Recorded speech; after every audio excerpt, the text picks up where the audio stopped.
Okay. So y'all come back in, and I want you to see. We'll get back into the message. I'll tell you guys as y'all begin to come back in. I wasn't gone for 20 minutes. Hopefully, you guys have not completely run off and you're ready for part two of when Jezebel poses as Ahab.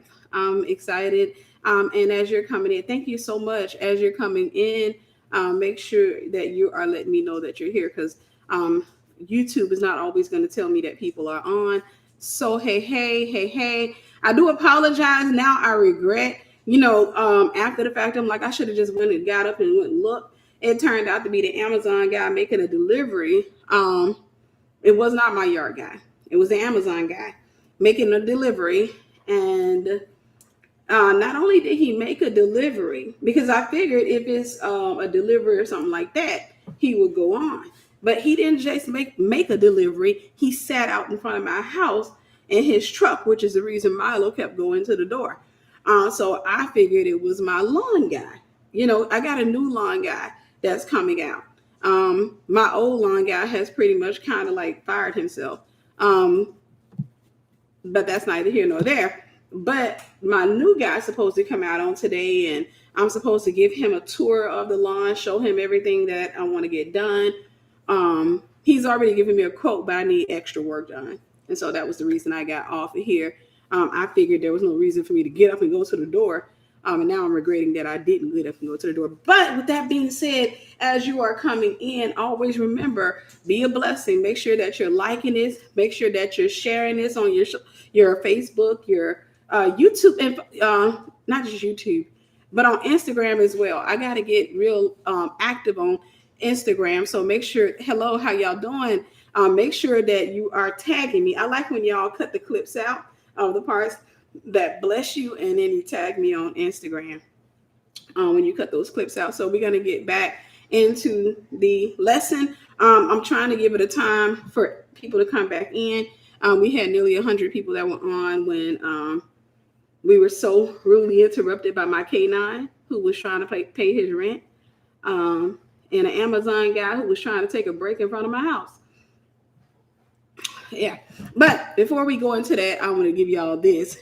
Yeah, I came back because I thought it was my lawn guy, because I have a new lawn guy that's coming out, and I have to give him a tour of my yard because the way my backyard is set up, the fence is locked. I have to unlock it from the inside. Plus, I have some stuff I need him to do, like trimming bushes and stuff like that out there. And we've been talking over text message. He came out to my house one day when I was probably asleep. He assessed the yard, and told me how much it would cost. He's like, yeah, he's $35 more than my old lawn guy, but I do believe I will prayerfully get more out of him because there are vines and stuff growing in my yard, and so that's the reason why I wanted to go out there and to talk to him. Make sure you guys are liking this, guys. Make sure you guys are not just coming in. Make sure you're liking the video. But I did want to make sure that I went out there and give him the tour, point out what needed to be done. I was confident that it was him. So I'm wrestling in my head. Should I just get up and go look out the door? But then on the other hand, I'm like, no, I don't want to have a video with me navigating and moving around. I don't like that kind of stuff. I like to kind of be just focused or what have you. And I figured if it was Amazon or anybody, he stopped barking in a minute or what have you. But he didn't. And it turned out that it was an Amazon guy trying to take a break in front of my house. And so when I was walking out, I saw the van. I started walking out toward the street, and I'm walking out toward him. And I ain't gonna lie, my face is probably scrunched up. So I'm like, I know I didn't just come off of a video and I'm walking out there and my face is kind of scrunched up. And he looked out his window as I'm approaching his truck. He started driving off, or what have you. And I'm like, I'm thinking, okay, yeah, so that's that. So we were dealing with the topic of when Jezebel poses as Ahab. We went into the scriptures to look at that, and I'm going to see if I can pull that scripture back up. I can't believe I actually closed it. Okay, I'll read it real quick again, then we'll get right back into the message. Again, we were 2 Kings 9:30, and I was looking at the New King James Version, so we wouldn't have to deal with the these and the thous so much. I'll read it real quick. Again, I'm not going to go back through the breakdown of it, but And when Jehu had come to Jezreel, Jezebel heard of it, and she put paint on her eyes, just a reminder. She put paint on her eyes and adorned her head. A lot of religions have taken that to mean that that is a sign of a Jezebelic woman, is that she wears makeup, or that she adorns herself with jewelry and stuff like that.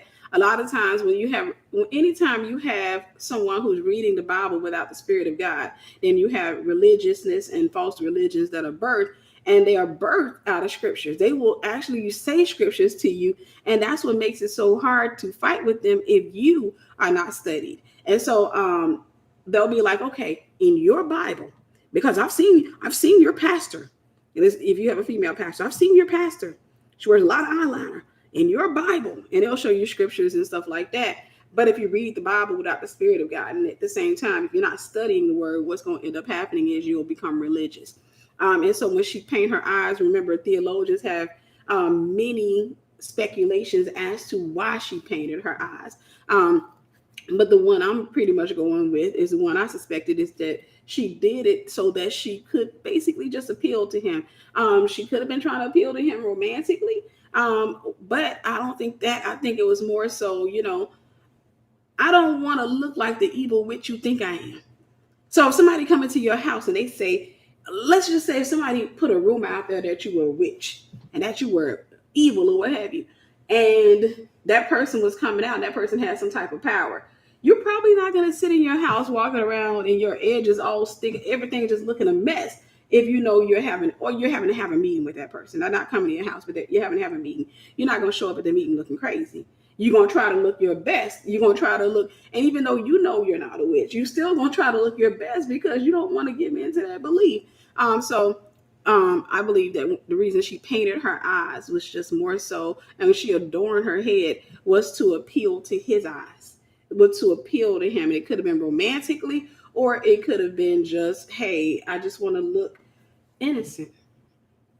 I don't want to look wicked. I want you to look at me and say, oh, she's not a bad person. And I can't tell you how many times, when I was growing as a leader, as I was growing, I've had times where I'm like, okay, I guess she ain't too bad of a person. And then eventually I'm like, man, that girl played me. That girl played me. She was really bound. And so a lot of times Jezebels, they do, or people with the Jezebel spirit, or for some of you, you like the word narcissist better, but narcissists do tend to disguise themselves as angels of light. They do tend to disguise themselves as the victim.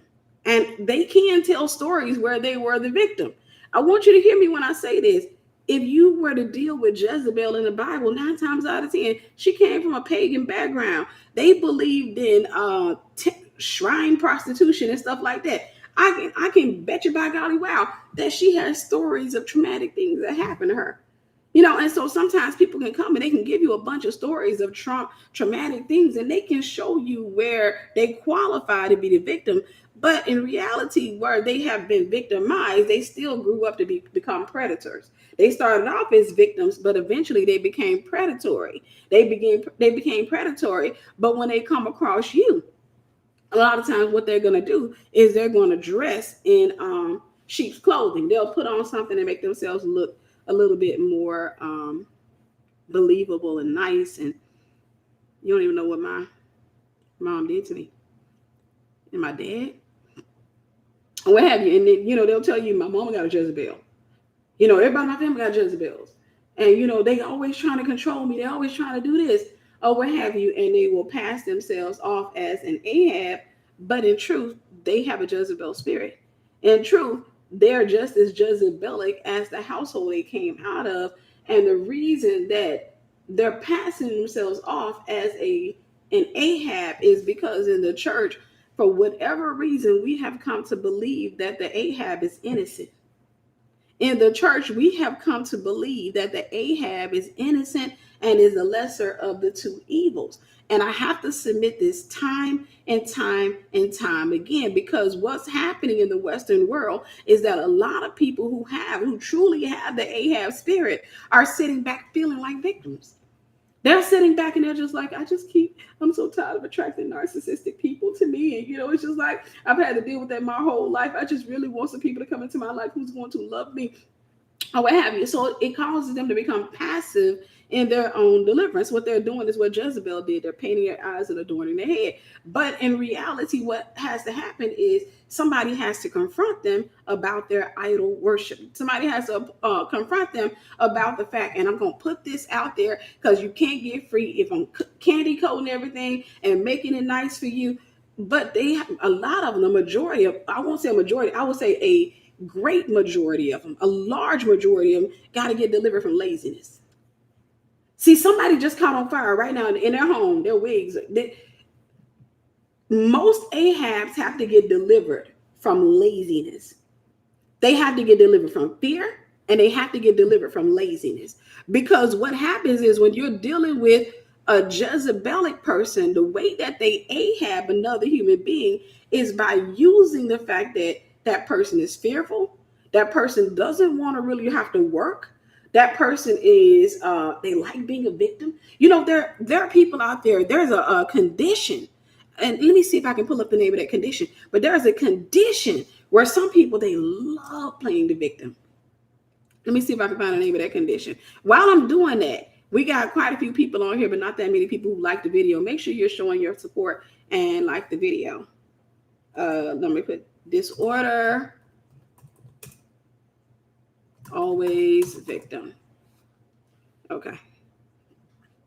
What is this called? No, I already know about victim mentality. Okay, they got something called victim identity. Okay, victim complex, victim syndrome. All right, so we'll just go with victim syndrome then.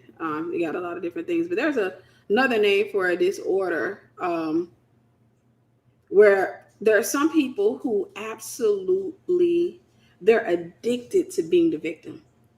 They throw themselves in a situation. This is why if you are a counselor, a teacher, a minister, and you do any type of coaching, mentoring, counseling, therapy, whatever, you have to be aware of this personality. Because if you're not, they will steal. That spirit in them will hijack all of your time.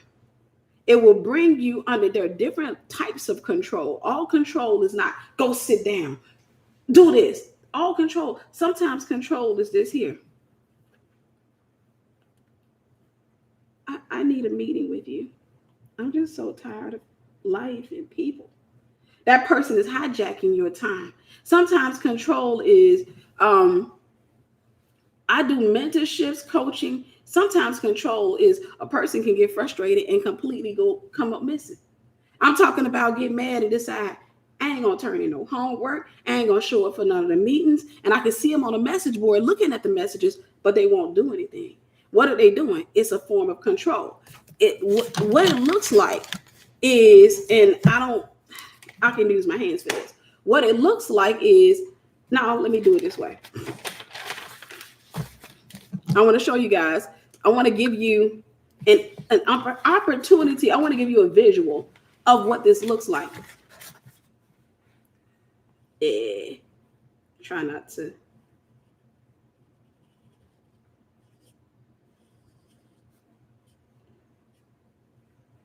Oh, Lord Jesus. Okay.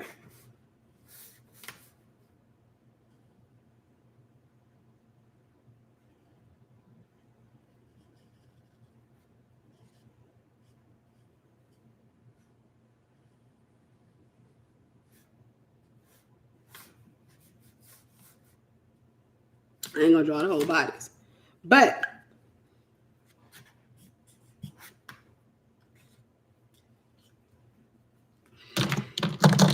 this is what it looks like. Just a real quick cap.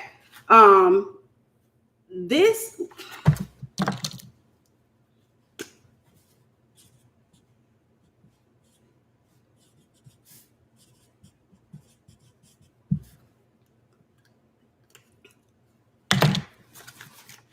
the Elijah model. Elijah goes ahead as a mentor. He goes ahead of Elijah. So he's going. Elisha is supposed to follow him. So when the enemy wants to hijack your time or bring you under control, the Elisha can get upset. And then all of a sudden,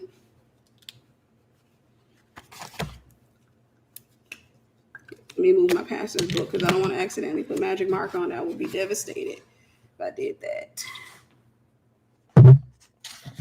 Put you right here for now. Okay. This is what it looks like. You're supposed to be following Elijah, even when you're offended, even when you're hurt, even when you're scared, when you feel rejected, when you feel overlooked. No matter what you feel, you're supposed to bring your feelings into subjection and into submission, and you're supposed to keep following Elisha. But somebody who's trying to usurp authority is not always going to come and try to usurp authority by trying to dominate you. Sometimes they just switch directions. I kill myself.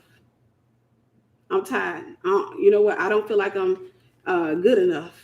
I don't feel like this is working out for me. They switch directions.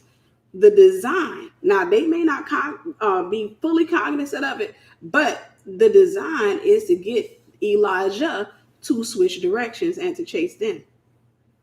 This is called usurping authority. I'll write it out for you. It's a Jezebelic thing. Is Jezebelic, is usurping authority. Sometimes people, a low-level Jezebel grows in rank by getting people to, thank you, Sister Takia, God bless you. Jezebel spirit grows in rank by getting people to turn under their control. And so it's not always, because I want you to understand what dominant, what control is. It's not always dominant control. Sometimes it's manipulation. There are different forms of manipulation or different forms of control. So it becomes a control thing. So you have Elisha, who's supposed to be following Elijah, but instead of him following Elijah, you have a person who starts playing mind games. They start doing this. And this is the reason why in any mentorship I have, any coaching that I have, I tell the women and I tell the guys, for the most part, I have to tell this to the women, don't play that game. Because some women have watched so much television. They've romanticized the whole concept of mentorship. And they've gotten to the point where they're so broken that they feel like, if I'm hurting, I want to go ahead and I'm going to deal with something. I want to kill this because some of you have signed up for the mentorship. So thank you guys and I want to make sure I post a link to the Esther Prep mentorship while I'm thinking about it. But a lot of times what happens whenever I see a Jezebelic movement, because we have to look at patterns to know, okay, that's Ahab, that's Jezebel, so we can learn just by the patterns. But a lot of times when you're dealing with the Jezebel spirit, people will tend to do things where they'll constantly try to bring the mentor under their control. And they don't realize that they're doing that. But a lot of times what they do is they try to stand out from the other students. Meaning, I need more of your time, I need more of your attention, and I need more of this. And so whenever they start going through something or growing through something, they feel like the mentor should be involved in every emotional aspect of their lives. And when they don't feel like the mentor is doing her job or doing his job and contacting them or what have you, especially if they're putting up things like, y'all pray for me, and the mentor just comes and likes it, then a lot of times what they'll do is they'll try to get the mentor to come in another way. So they'll switch directions and stuff like that. I just need to come out the mentorship. I don't feel like this mentorship is for me right now. I don't feel like this coaching thing is for me right now. I feel like this or what have you. It's designed to get Elijah to start chasing Elisha. But as an Elijah, I can't do that. And I tell people that because right then and there, I know it's demonic. I know how spirits operate. It's completely demonic. I know that if I chase Elijah one time, Elisha's going to turn back around and start chasing me for a minute, but then it's going to start becoming a back and forth thing.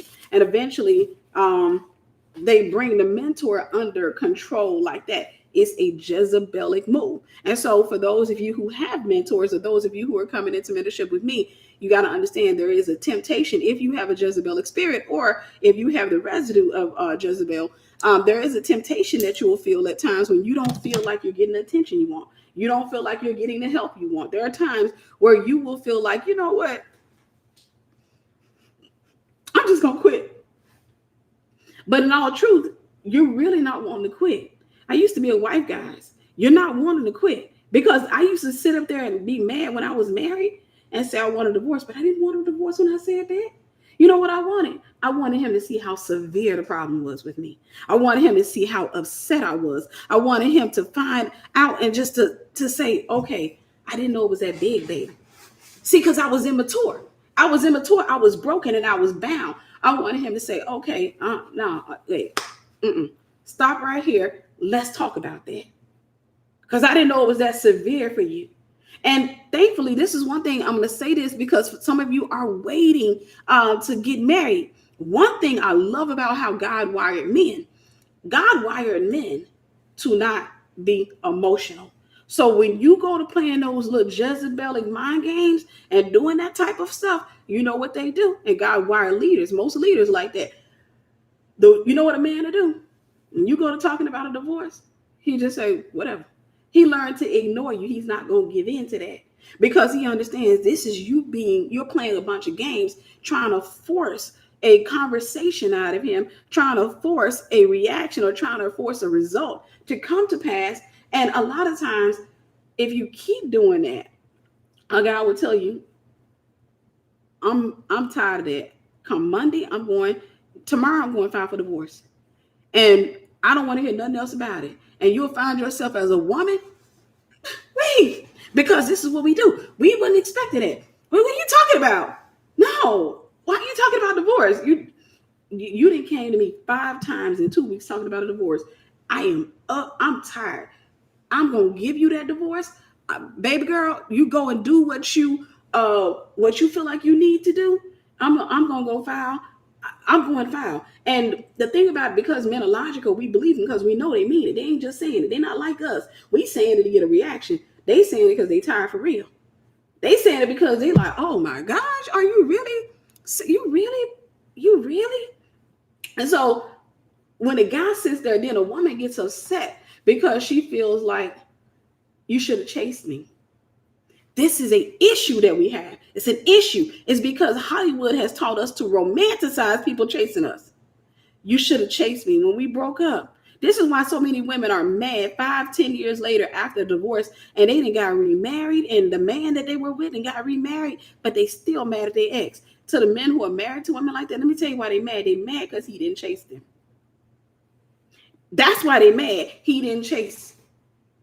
Because Hollywood plays this movie where this man comes out in front of the house and he holds his radio up. Forgive me, this is going to be my radio for now. In the rain, risking getting electrocuted, looking up at the window. I love you. And people, that little witchcraft mentality is not just something that women do to men. They do it to other women. They do it to their friends. Ask every female on here. She's had a friend who started playing mind games. Friend got mad, stopped calling her. Friend got mad, started doing all types of weird stuff. The sister was sitting in a cut waiting on somebody to call her. Waiting on the girl to call her. And I tell people all the time, I said, man, listen, I love you. But I ain't finna do these witchcraft games.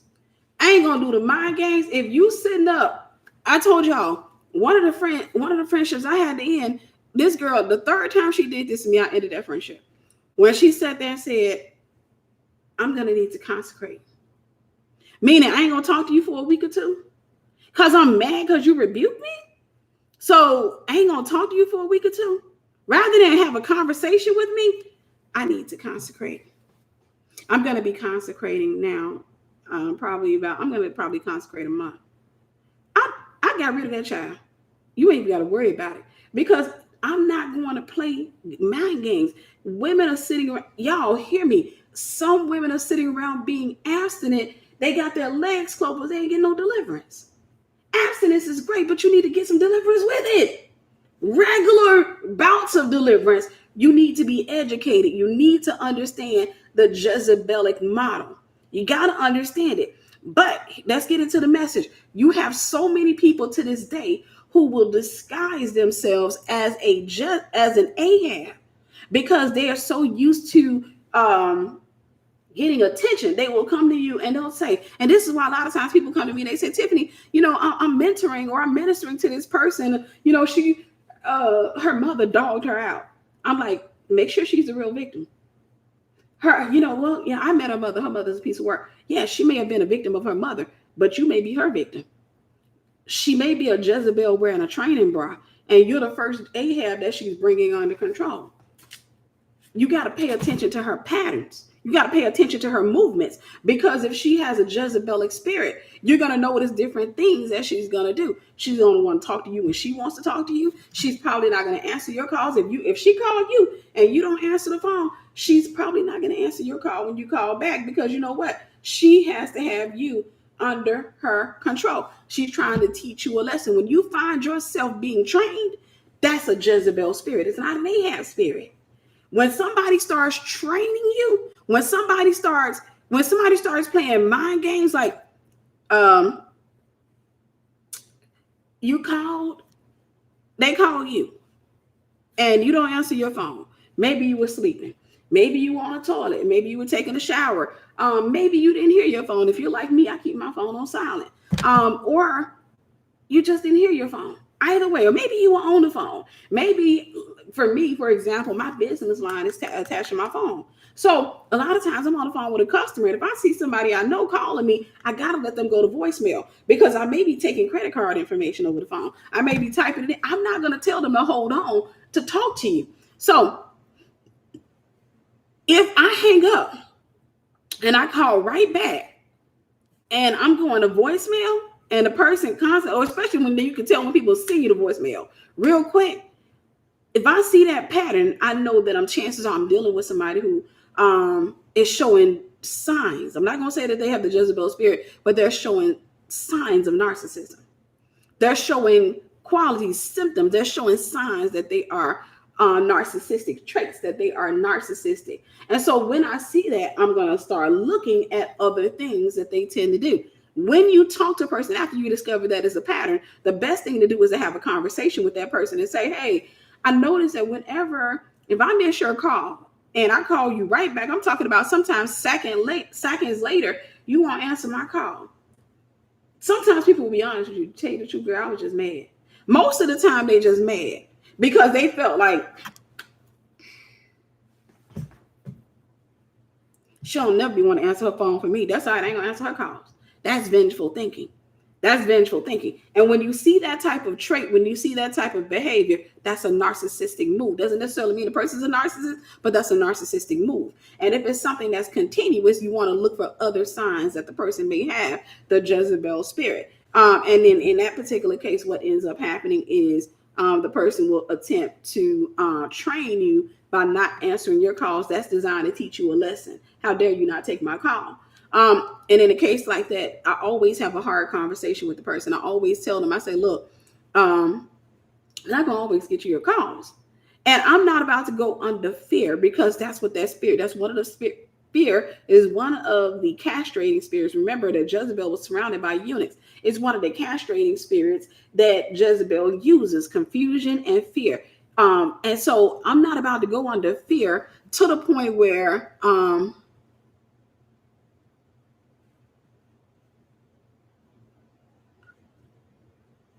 okay. But Jezebel, whenever you're dealing with somebody like that, I have a conversation with that person, let them know, hey, listen, I don't play these type of mind games. I don't play these type of games.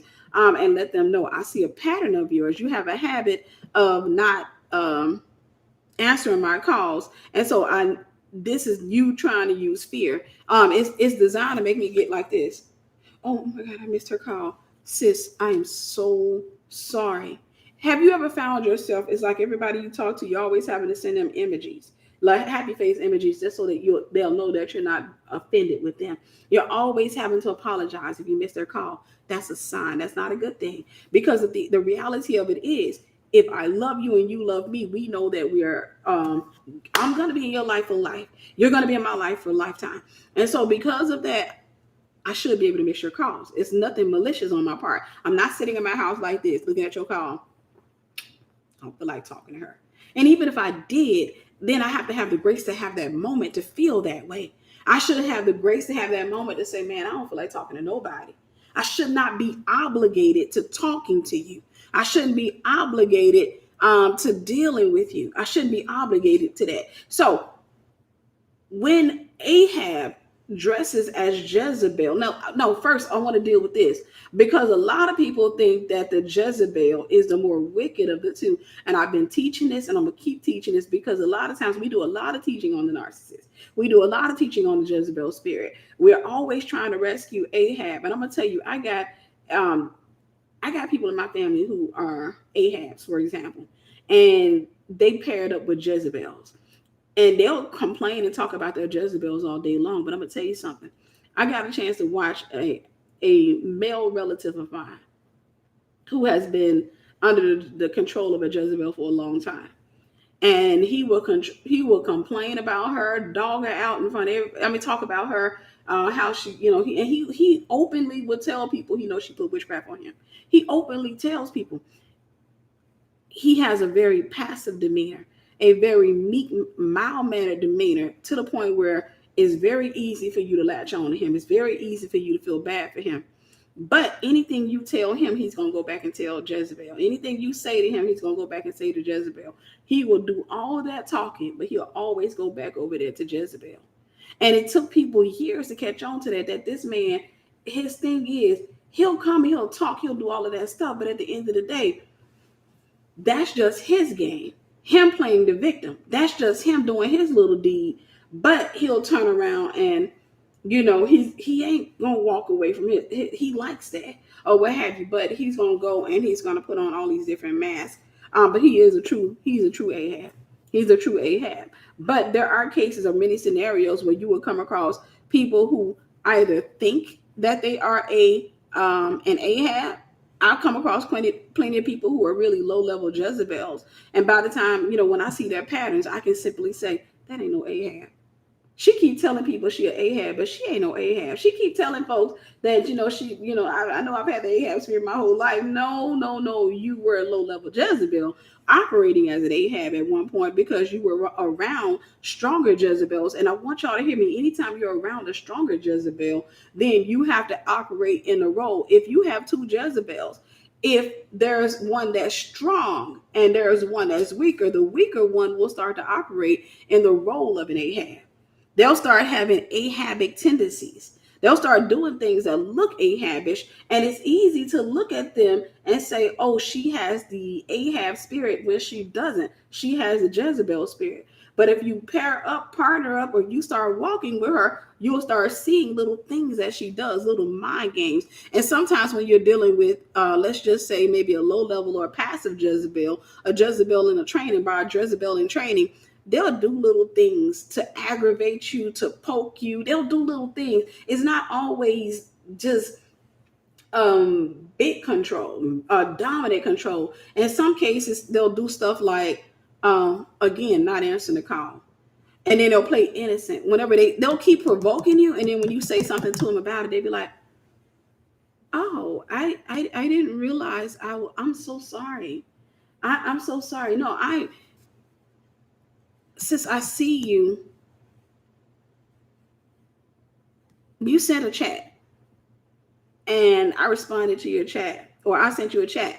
It keeps saying seen, but you're not responding, or what have you. You're not responding. And this is something I'm responding to you about something you asked me. So why do you keep doing it? You ask me something, I come back, I tell you what you asked, and I ask you a question so I can give you what you need.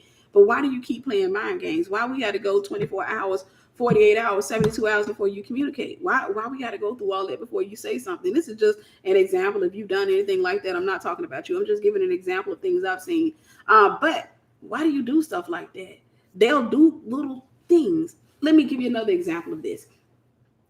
They'll do little things to aggravate you, and then when you say something, then they're so used to, part of their Jezebelic thing is to pull the victim thing. I'm so sorry. I didn't realize what I was doing. I'll give you another example, and this one's going to probably tick a few people off, but I don't care because my assignment is to get people free. Another example, you ever seen a case where a woman is in an abusive marriage, for example? She's in an abusive marriage, and it's easy to say that her husband has a Jezebel spirit because he's kicking her butt. And chances are he does. He has a Jezebel spirit. But it is possible for two Jezebels to get married. Y'all, I don't know if y'all can handle this type of teaching. It is possible for two people who have a Jezebel spirit to get married. You know what they do in a marriage? they fight over control. When two people have a Jezebel spirit and they get married, they fight over control in their house. They fight. They're fighting. They're trying to bring the other one to become the weaker Jezebel. It becomes a fight for power in that house.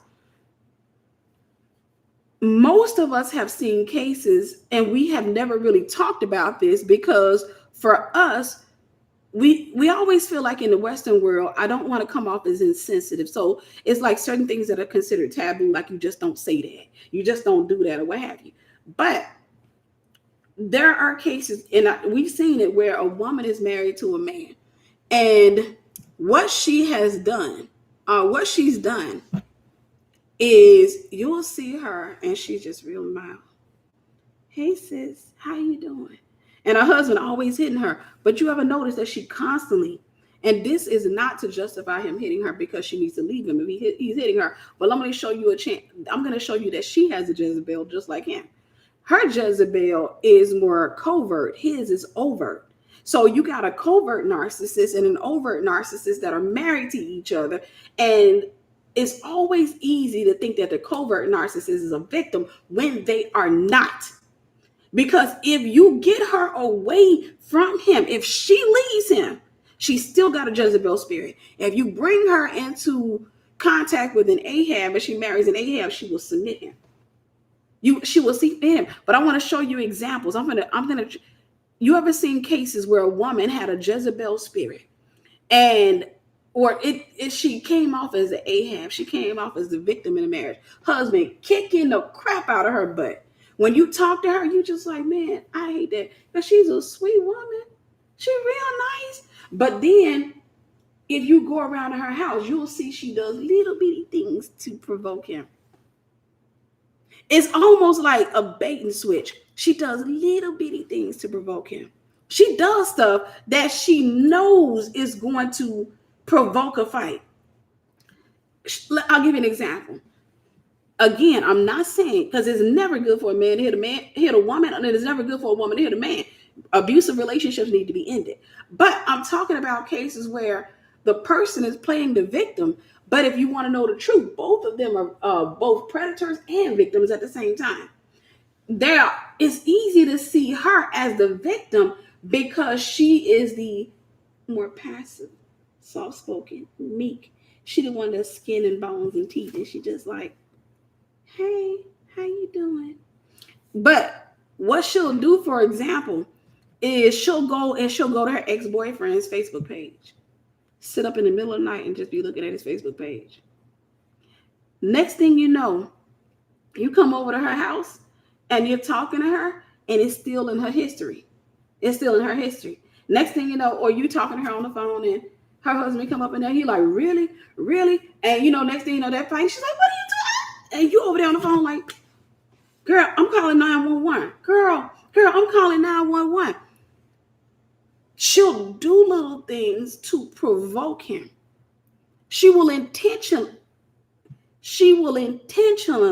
I've seen this. She will do things to provoke him because she has a spirit, and y'all, I'm going to say some stuff. There are some women out there who actually like being abused.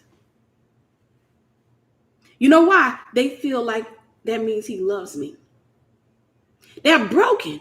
They actually like it. They won't tell you that they like it. They love the attention factor. There are women out there. I'll give you an example. They know that the guy that they got, he got a Jezebel, and he insecure, he broken, and he's scared, and he's obsessed with them. These women will literally she'll cheat on him and everything. These women will literally get up in the middle of the night, put on a red bra, put on red panty set, put some clothes on, and leave the house while their husband is asleep. I'm telling you, I've seen this thing. She got a Jezebel just like he got one. She will get out, and in some cases, he may be just a violent Ahab, but she will get out and go out and cheat, or go out somewhere, and then come back in the house. Close the door, husband sitting there. And he like, where you been? I just went out to the car. You had to put on a full face of makeup, complete with your lace front wig and all that. You had to do all that to go out there. Yeah, I just was planning my makeup. I was just getting, but I just went out to the car. You a lie. I looked out there. Your car went out there. I I went for a drive. I needed to think. That woman, you can easily call her a victim and invite her into your home, but she has a Jezebel spirit, just like the man she's with. She's disguising herself as an Ahab. If she gets out of that relationship and she gets in another relationship, because if she gets in a relationship with an Ahab, she will submit that Ahab. And you'll be like, okay, maybe it's because that other guy, what he did to her, but man, she didn't got a little aggressive. She didn't got this, what have you. Those type of women or men, they play mind games. There are people on here right now, or people who are going to watch the replay. If this is blessing you, make sure you show your support by liking the video. But there are people on here, and I've met people, they've been married or in a relationship with somebody who came off as very passive, meek, and nice. Y'all, they came off as harmless. They just came off as like, and you had a more dominant personality. You didn't have a Jezebel spirit, but you had a more dominant personality, or you just didn't mind being yourself. And they were sneaky. They had a Jezebel spirit, but they cast themselves as an Ahab. They cast themselves. So whenever people came around, they done dumb stuff to you that's hurt you and you're upset. And you always like, when you go around their family, it's always like you got to fuss at them about some dumb stuff that they did. And they looking like this. And the family's like, I can't wait for him to get rid of her. Or I can't wait for her to get rid of him. They're doing what Jezebels do. They're deflecting. They're making you feel like he's the victim. I mean, like he's the predator when it's her. When she get around her family, she she does little things to provoke him. She does little stuff. And then when he starts acting up, and you've been in relationships with people like this, and you sat there and told people, y'all don't even know this guy. You don't even know this girl. All right. And when y'all broke up, people talked about you and they thought you were the problem. They talked about you until it took years, because when you're dealing with the covert narcissist hides behind that little meek.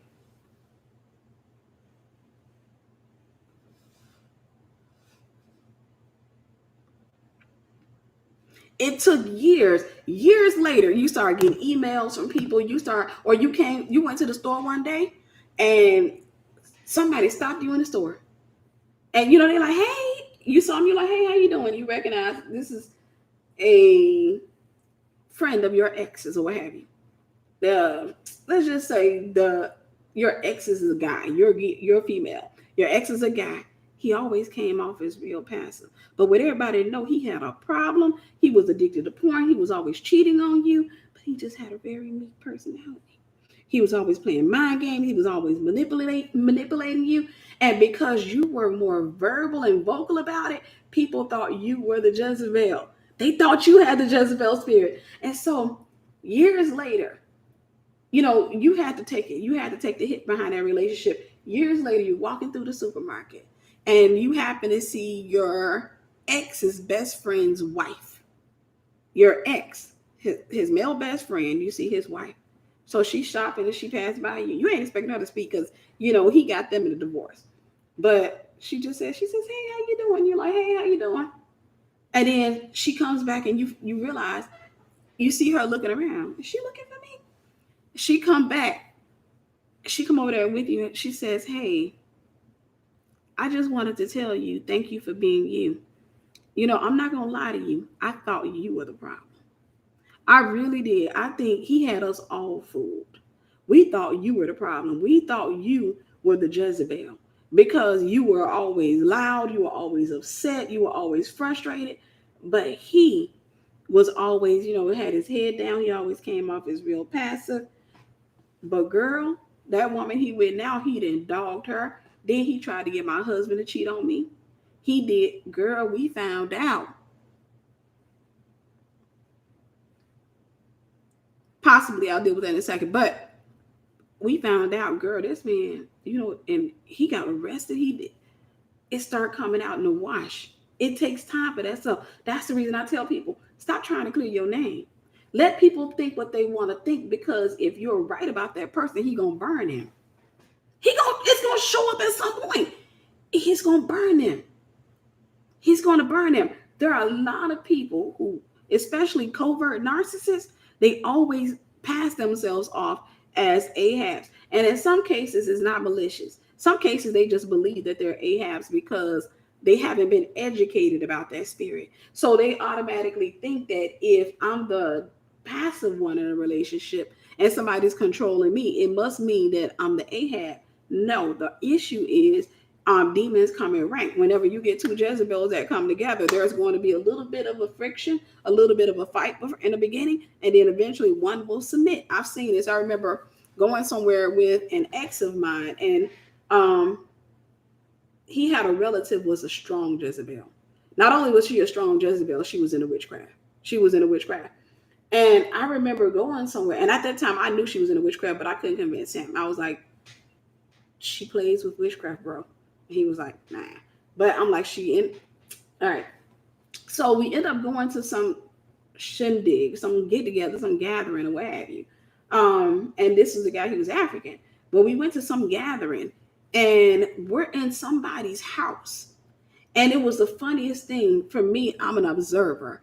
I'm the type of person, I see stuff. We can be in a room and y'all can be having a whole conversation. I'm observing something over here. That's how I be knowing when folks fooling around with each other. Y'all ain't gonna know it. I'll know it because I'm an observer, because I'm quiet. And a lot of times you put me in a loud, noisy room, I'm probably gonna be the most quiet person in that room. But I'm an observer. I'll sit back. I remember, and I'll say this and I'll get back to the story. I remember when I was living in Germany, and my ex, we had got in the elevator. We got in the elevator at a hospital because we were living with his best friend for the last 2 weeks of our stay there. And the best friend, his wife had a sister who was staying there as well. So the sister had a crush on the man I was married to. She used to do little things, and I would point it out to him. I was like, she didn't speak English, but I used to see little things that she does. I used to see little things. And I'm one of those people, I'm the most secure person. Like, I'm not the type of person that accuse a woman of liking my man. I'm really secure in that area. I really don't care, because if she like him, she like him. It's a part of life. But she used to do little things, and I started catching on because, like I said, I'm a patterns person. When I see patterns, and I started noticing patterns that she had, including the pattern of bending over and putting her booty in the air, and in his direction, what have you. But it didn't offend me. I think that for me, that's what makes I'm a clown. I am not a clown. I can be clownish. For me, that type of stuff is funny. So it doesn't bother me because, it's just funny. So I remember one time, this girl, and I'm getting to that, but I remember one time she would go into the oven, and she would, if she was cooking, she would put food in the oven, and she would do the most seductive way. Like, she would put the food in the oven, and she would put her booty all the way up in the air. When we get something out of the oven, we squat because we're careful, because we know that I got to get this thing up. I don't want to waste and burn me or what have you. She didn't get it out the oven like that. She did the full bend over, booty in the air, legs locked, and getting stuff. And she would always point her butt in his direction. And I remember one time we were sitting on the couch. A couple of times we were sitting on the couch. Like I said, I'm a clown. And so we were sitting on the couch, and I did him like this. And, he'd be looking around. I'm like, I said, dude, that girl putting all that effort into putting her booty in the air. You ain't looking. Look. And he looked at me. He was like, there's something very wrong with you. I'm like, she doing all that. So she would do that. Not only would she do it, but every time she would kind of look back. It was funny. As a female, we see those things, but I'm a little bit more observant. And so what was funny was his brother ended up coming into town. And when his brother came into town, she met his brother. And she realized, oh, wow, his brother is just as ambitious as him, and he's single. So she took her attention away from the man that I was with, because she was even cracking jokes in her language, not realizing I understood a little bit of it. But she was cracking jokes about me not being able to cook, and I was going to cook him McDonald's. And I was like, Can you tell her that I'm from Mississippi? Because she didn't think I could cook. She thought all American women, all we did, she would say cheeseburger. I said, you tell that child. I'm from straight up Mississippi. Most people, Black African Americans, we can cook. You're not gonna find too many, especially the ones in the South. We were brought up cooking. We were in diapers, standing on chairs cooking. So I don't know where she get that stuff from. But long story short, his brother ended up coming into town, and I saw her shift her attention from him to the brother. So I saw, different things that she was doing. Like, one of the things I thought was real funny. Like I said, I could be a clown. She would sleep with her wig on. Well, she started putting her hairnet on top of her wig. Most people, when they go to bed, they take the wig off to preserve it. But she was so determined to make people believe it was her natural hair that she put the hairnet on top of the wig. And I was just like, I said, dude, this girl. So she really liked his brother, and the brother came. He stayed over, and long story short, the girl whose house we were staying at, her sister, the one I was cool with, she ended up going into labor. So we ended up going to the hospital, and while we were on the elevator, I told my ex, I said, I think your brother fooled with her the night before. I said, I think they fooled around because they slept in the living room. He was like, no, they just met. I said, no, they fooled around. He was like, I said, they fooled around. I'm a female. She been trying to lock and load you. She didn't lock and load him. They fooled around.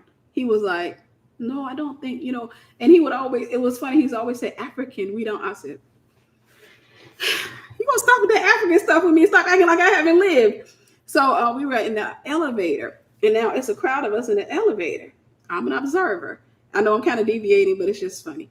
But I'm an observer. People are getting off the elevator, and my head happened to be down.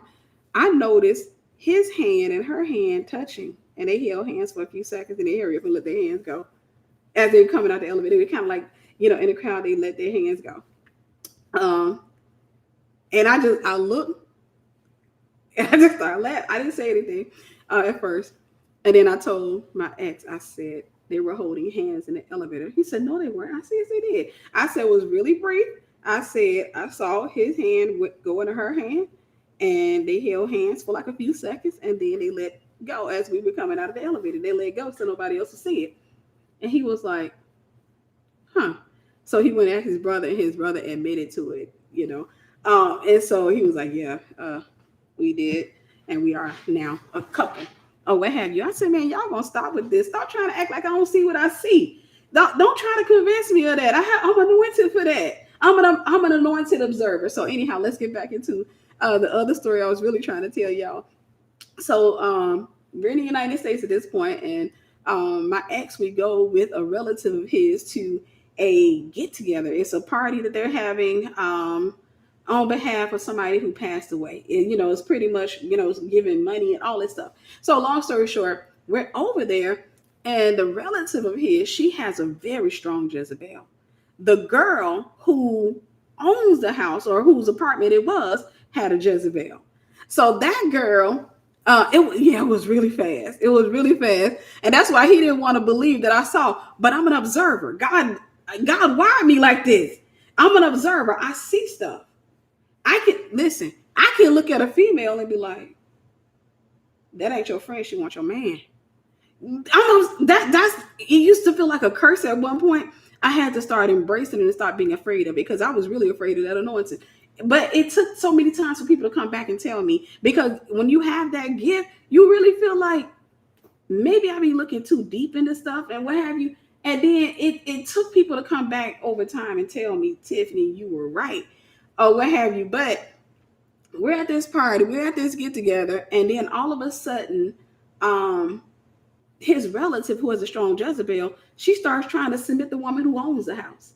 That was an apartment, the woman that was renting an apartment. She starts So they start fighting and they're arguing at each other. They because she keeps trying to take over, even though she don't know this woman. She ain't never been in her house before. She keeps trying to take over everything because she had a strong Jezebel spirit. She keeps trying to take over everything, and they fight like crazy. And my ex, he's trying to get involved in it. He's like, I said, leave him alone. And he was like, what are you talking about? Leave them alone. I don't want them to fight. I said, they ain't gonna fight. He was like, what? I said, it's two Jezebels. I said, they just fighting over control. Well, they'll figure it out at some point. One of them's gonna submit and the other one's going to. We'll just see who has the weaker. And he was like, what are you talking about? And I start laughing. I'm like, it's a Jezebel fight. You'll see them all the time. I said, it's just two people who have, because I could tell the owner of the house, the one who was renting the apartment, from the time I got there, because we got there before his other relative got there. But I got a chance to see her and the way she moved, and I was like, okay, she's witchy. But when the other relative came, I said in my head, this is going to be interesting. This is going to be a game, what have you. So when they started going at it, or what have you, I'm talking about having loud, I was like, leave them alone. They going to figure it out. About 15 minutes later, they were best friends. About 15 minutes later, the relative of his had established herself as a more dominant Jezebel because she showed herself to be crazier, more wicked. And the woman who was the owner of the house, she submitted. Now, if you were to talk to her, if they became good friends, if you were to talk to the owner of the house and you start teaching them about Jezebel and Ahab, she'd be like, I think I have the Ahab. I think, because this girl, she controlled me. She controlled me all the time. But she doesn't have the Ahab. She has a lower level Jezebel. That's all. She's Ahabbed. It's a difference. She may be Ahab, meaning she's operating as an Ahab. She's operating as the passive one in that relationship. Okay, something else offensive. I love y'all, but sometimes I have to say it. It's no different than when two women get together in a romantic relationship. Somebody is going to operate, in most cases, not all, as the male. You're going to have one girl that's going to try to adopt the personality of a guy. So she's going to start acting boyish and what have you. You're going to have her, and then you'll have the other person who is going to be the femme. You'll have what they call the stud, and then you'll have the femme. And so in that relationship, both women are women. Both are women. But nevertheless, it's just in how they identify each other or how they identify themselves. Just because they identify, or just because a woman identifies herself as a male doesn't make her a male. She's still a female. That's what God designed her to be. That's what she is. That's why she got the parts. That's why she has the hormones. She's a female. She's a female. Now, I'm saying all of that to say that when you're dealing with the Ahab spirit, it is so easy for us to look at a person and say, oh, this person has an Ahab and this person has a Jezebel. In some cases, you're dealing with two Jezebels. Many cases, you're dealing with two Jezebels. Or I want to introduce you to another concept. But I'm not going to give this concept until I want you guys to like the video. I'm not going to put a number on it. I want you guys, I see a lot of you are logged in, but I want you to make sure that if this is blessing you, I would love for you to like this video if you haven't done so already. But I want to give you a different scenario that's going to really absolutely blow your mind. I want to give you another scenario that's going to blow your mind. There are cases, and I briefly mentioned this, there are cases or relationships where you will see somebody who is the Ahab in a relationship, but they're more dominant. And you will have somebody who's the Jezebel in the relationship, but they're more passive. How does that work? You'll come across a relationship where, let's say it's a man and a woman. The woman has, let's just say, for example's sake, she has the Ahab spirit. Her husband has the Jezebel spirit. But he has more of a passive type personality. She has more of, she's the Jezebel, but she's not so dominant. Well, no, let me make sure I get this correct. He has the Jezebel. He has the Jezebel. I'm writing it down so my brain don't go and start jumping all over the place, because I'll do that and I'll rewatch this video and be like, what am I talking about? But he has the Jezebel spirit. She has the Ahab spirit, but she's more dominant than him. She's more dominant than him. He, on the other hand, he's a little bit more passive. His control is not manifested as overt, but it's more covert. We just got through talking about that, but it's more covert. His control of her is more passive. He'll control her by withdrawing himself from her. Now you will see her, she's boisterous, she's yelling or what have you, and it's easy to confuse the two. But he'll punish her by, for example, withdrawing himself from her. He won't touch her. Now they are married. They have a very sexual relationship. They're couples. In marriage are different types of couples, what have you. But they're very sexual. When they go to bed, they're almost always having sex or what have you. He will punish her by not touching her. That's his control. His control is not manifested as dominance. His control is manifested by him just withdrawing himself. So she comes home and she's like, Tyrone, what's wrong with you? Because you've been acting funny lately. What are you talking about? There's nothing wrong with me.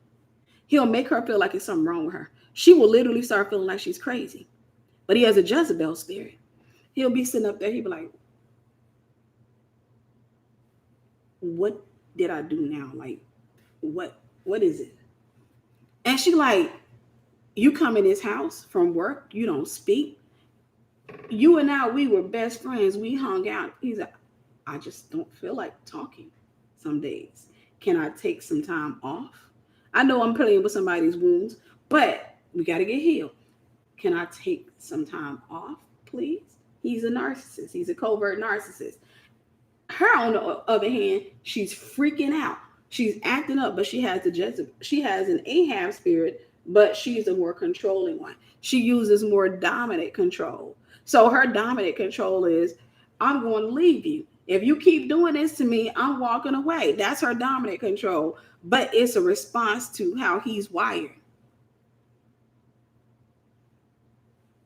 It's a response to how he's wired. It's a response to the games that he's playing. He's playing these mind games with her. And so she finds herself like, oh my God, boy, you crazy. I'm trying to tell you that if we got a problem, talk to me about it. Why is it that you feel like you gotta, first and foremost, you're walking around this house, you're not speaking to me. It's uncomfortable in this house. Then you don't touch me at nighttime. What is wrong with you? And he's like, there is nothing wrong with me. And if you excuse me, I have something to do. He's playing games with her mind. He's playing games with her mind. And so she'll be sitting up there like, am I really crazy? Maybe I am crazy. But no, he's wrong. Maybe it's the PMS. Yeah, because let me look. I got a calendar app downloaded to my phone. What does it say? Yeah, it's got to be there. Because it's got to be on its way. Okay. Maybe it's me. Right, they distort your reality. They deflect. They're able to take, when you come across a Jezebel like that, they're able to make themselves look like the victim and make you look like the predator. They're able to do that. And again, in some cases, the woman can have an Ahab spirit, but she's more controlling. And so because hers come out in, and I won't say she's more controlling, but she just has more dominant personality. And it's easy to think that she has the Jezebel spirit because she has dominance, or that she's loud. But in reality, he's the one with the Jezebel spirit. He just has covert narcissism.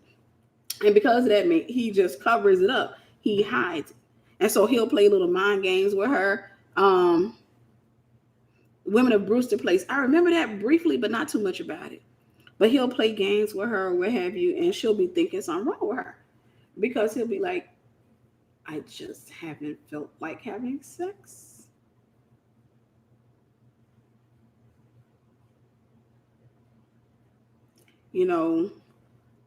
So you might want to, you probably want to try to set up a session at your church or something like that. And you say your pastor do counseling, you might want to set you up a counseling session. Narcissism. Narcissism. Whenever you're dealing with the Jezebel Ahab duo, let me tell you the formula for not dealing with that. God said, let your yes be yes, let your no be no. Anything else, that means everything else. He said, anything else is of the devil. Let your yes be yes, and let your no be no. That means if I'm married and I want to go to Hawaii, and I go and I say, babe, you know, I think we should go to Hawaii in the next 3 weeks. I think it'd be good to plan a vacation. And he says, Tiff, we got a whole lot of things. We got this, all that. Right then and there, he's kind of flirting around. The best thing to do is say no, because we got a lot to do or what have you. But if I start trying to twist it up, because I want you to see something. I always have these visuals, but I never have the tools. Okay. I think I got something.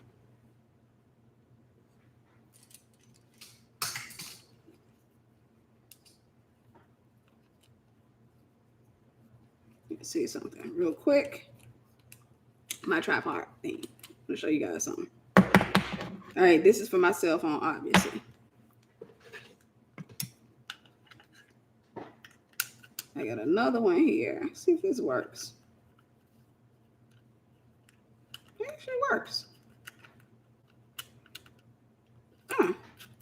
Just found out something on camera. But this came from a broken tripod thing that I had. But what people tend to do, if I sit there and I don't accept his no, I have to respect his no. I have to respect it. Now, I can talk to him about it and I can reason with him. Come, let us reason together. But if I try to twist it and I try to find some type of way to get a yes out of him, I'm operating in manipulation. That means that I'm not allowing him to operate his God-given gift of not only saying no, but being the head of his home. Anytime you have a problem hearing the word no, and you have to keep talking and you have to keep twisting, chances are you're dealing with a Jezebelic personality. You're dealing with a Jezebelic spirit or a Jezebelic residue. You have to be willing to accept a person's no. So if I come and I say, babe, I really want to go to Hawaii. I've been thinking about this. And, I think in the next 3 weeks. And he says, no, because I don't think it's a good idea, especially considering it's hurricane season right now. Hawaii is on water. I don't think that's a good idea. We've been talking about getting some new cars or what have you. You need a new car. I need to get a new car. So I don't think it's a good idea. But I've already made up my mind. See, this is where we make the mistake. I've already made up my mind. We got to go on this trip. Because I done been fantasizing about it. I done sat up there. I done went ahead of him and I done picked out clothes that I want to wear in Hawaii. I done got all these things. I done picked out the hotel I want to stay at. I done picked out the whole thing. And so now, because I went ahead of him, because I'm trying to force it, but no, I haven't seen it. I'll deal with that in a second.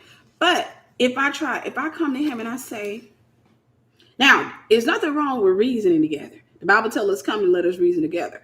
But there's nothing wrong with reasoning together. It's okay if I say, yeah, but I don't think that should hurt us when it comes to taking a trip. Maybe I could work a little bit more. I think whatever money we spend, how about this? I'll make a deal with you. Whatever money we spend, I'll make that back. I'll do logo sales and do stuff like that. Or I'll make the money up before we go. If I make up, because the resort I want to stay at, because, babe, we could just do 3 days. I'm not asking to stay 2 weeks there. We could just do 3 days. The resort I'm looking at costs $1,500 a night. I know that's pretty expensive, but that's $4,500. Of course, the flight's going to cost about $2,000 per person.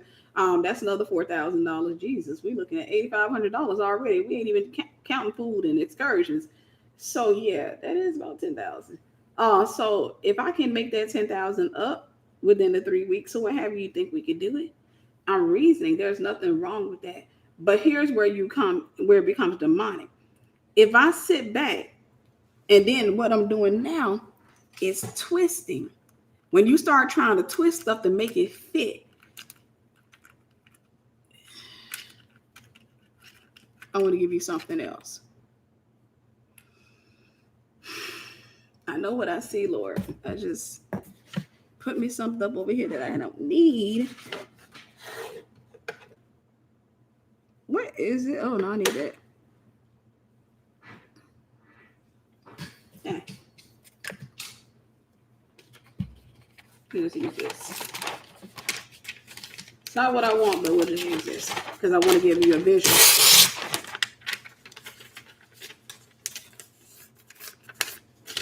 All right.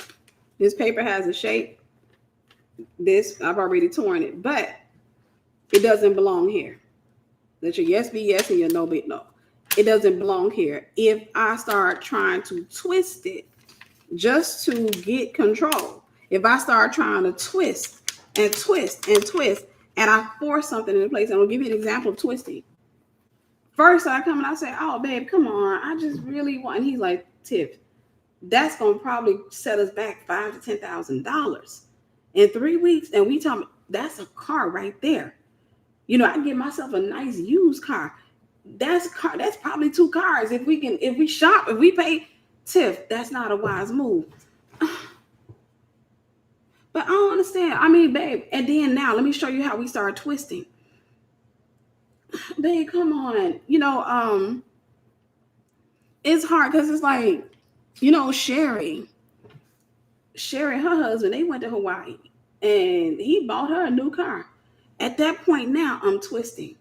Because what I'm doing is I'm not accepting his yes, but instead I'm twisting and I'm doing a whole lot of stuff. I'm trying to force him to give me what I want. So now first I start trying to make him feel less of a man. So now I'm using Sherry and her husband.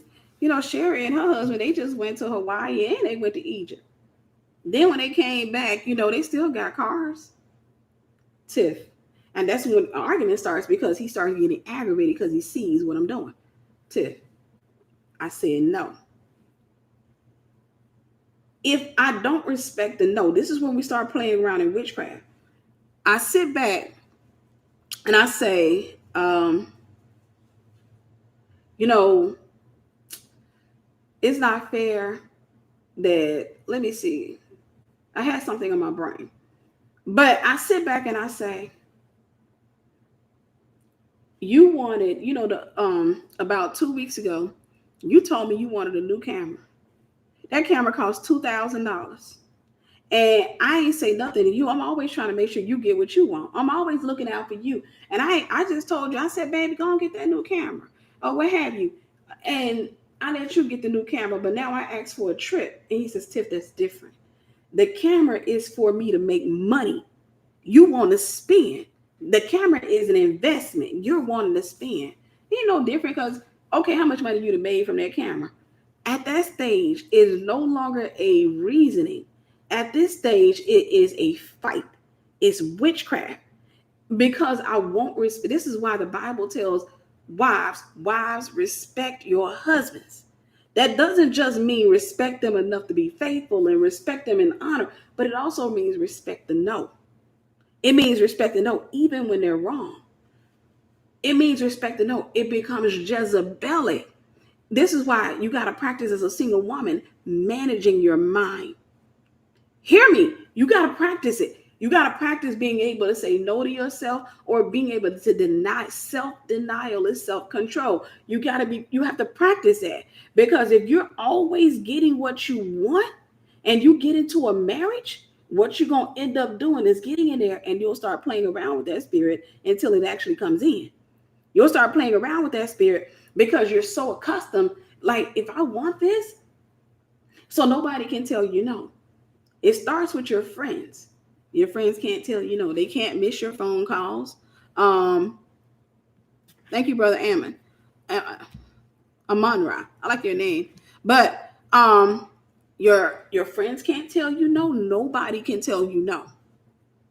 Nobody can tell you no, because you're going to find some type of way to twist it Your friends, you ever had that friend, for example, um, she said, girls' night Saturday, sis, let's hit the streets. I want to go out, girl. I want to go out on the town all day Saturday. I want to go out to eat. Let's go here. Let's go there. Let's look. I know we in town, but let's just book a room in town. Because I want to get a room. I don't even want to go back to my house or what have you. Baby, I don't know what you're going through. But you telling me to spend money.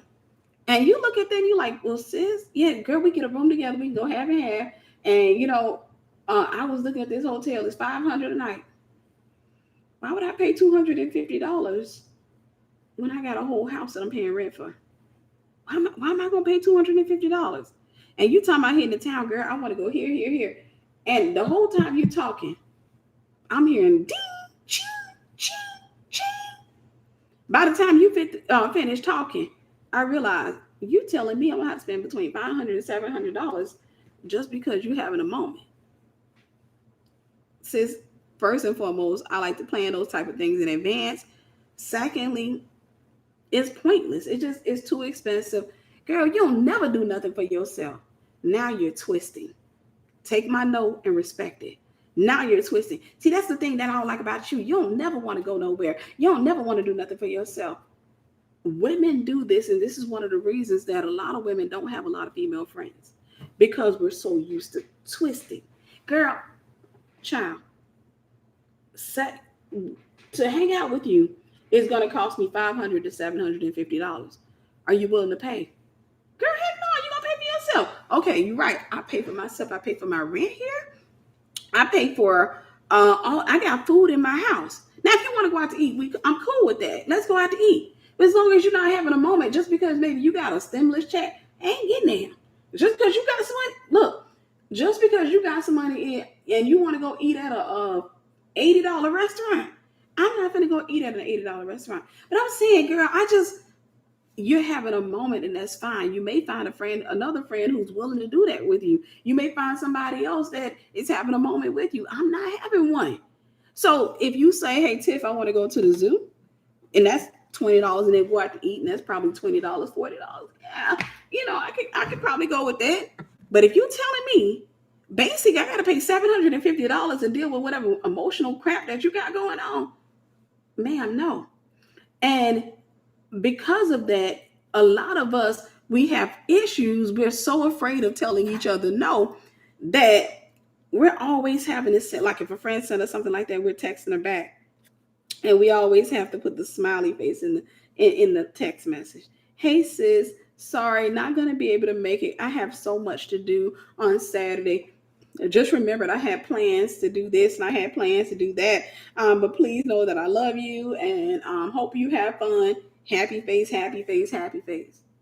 I'm not doing all that, because at the end of the day, I'll tell you what I said to a sister in Christ when she was afraid to tell me no. And I've told the story downtown, so I'm not going to reiterate it.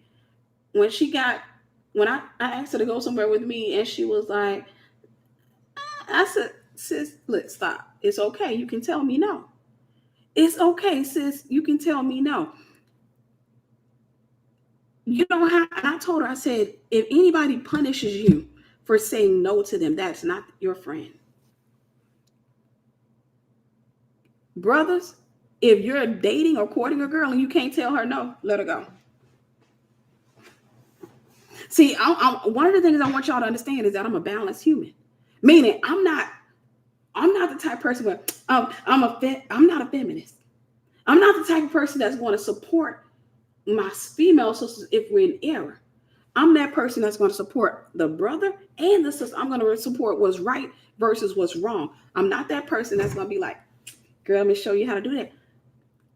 I say that to say to my brothers that log in, if she's playing witchcraft mind games with you and you can't say no to her without her having a twist to find something that you did wrong, that's twisting. That's a toxic female. Toxic people create toxic relationships. Toxic people create toxic relationships. Let her go. Because one of the things that has to happen in a marriage is you have to be able to respect each other to the point where I don't like that he said no, But the worst or the most I can do is reason with him. That's the most I can do, is to just say, hey, okay, listen, what if okay, I get what you're saying. Well, can we do it in 6 weeks? Because I feel like I can make that money up in 6 weeks for sure. Can we do it in 6 weeks? And he said, all right, I tell you, if you can get the money up in 6 weeks, that's reasoning together. We're reasoning. I'm not making him feel like a bad person. When you start making a person or you start shifting how they feel about themselves, you are messing around with witchcraft.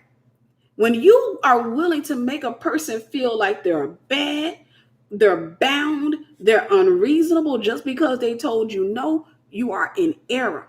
Y'all, I have to get you ready. This is the reason for it. For those of you who registered for Esther Prep University, this is why God gave me Wifeable.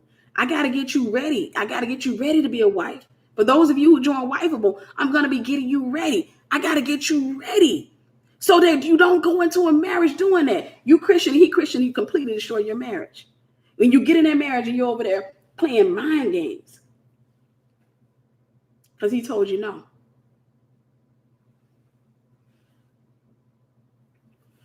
And you start feeling like a victim. And Satan say, you know what, that ain't even right. You know what, you just spent money on that man the other day. You know what I love about God? If that's the truth, and you're always telling him yes, and you're always having his back, and you're always doing for him, and he always seems to tell you no, all you got to do is just sit back and show respect and say, God, I'm putting this in your hands. And I'm going to tell you something.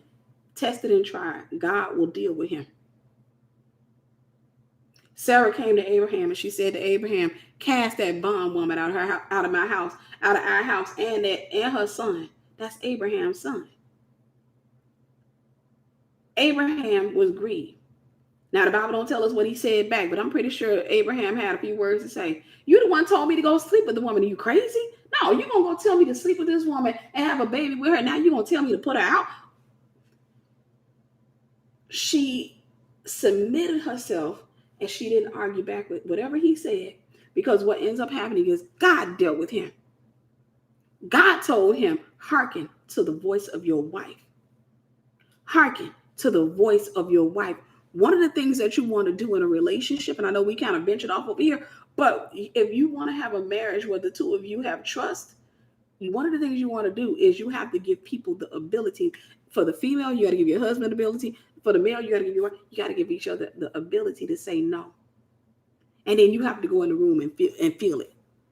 You got to go in another room and feel it without punishing the person, without shifting the atmosphere in your home, without sitting up in your house and being like this. Now he walking around in the house and you just like this. He says, hey, baby. Okay, I can't get a kiss.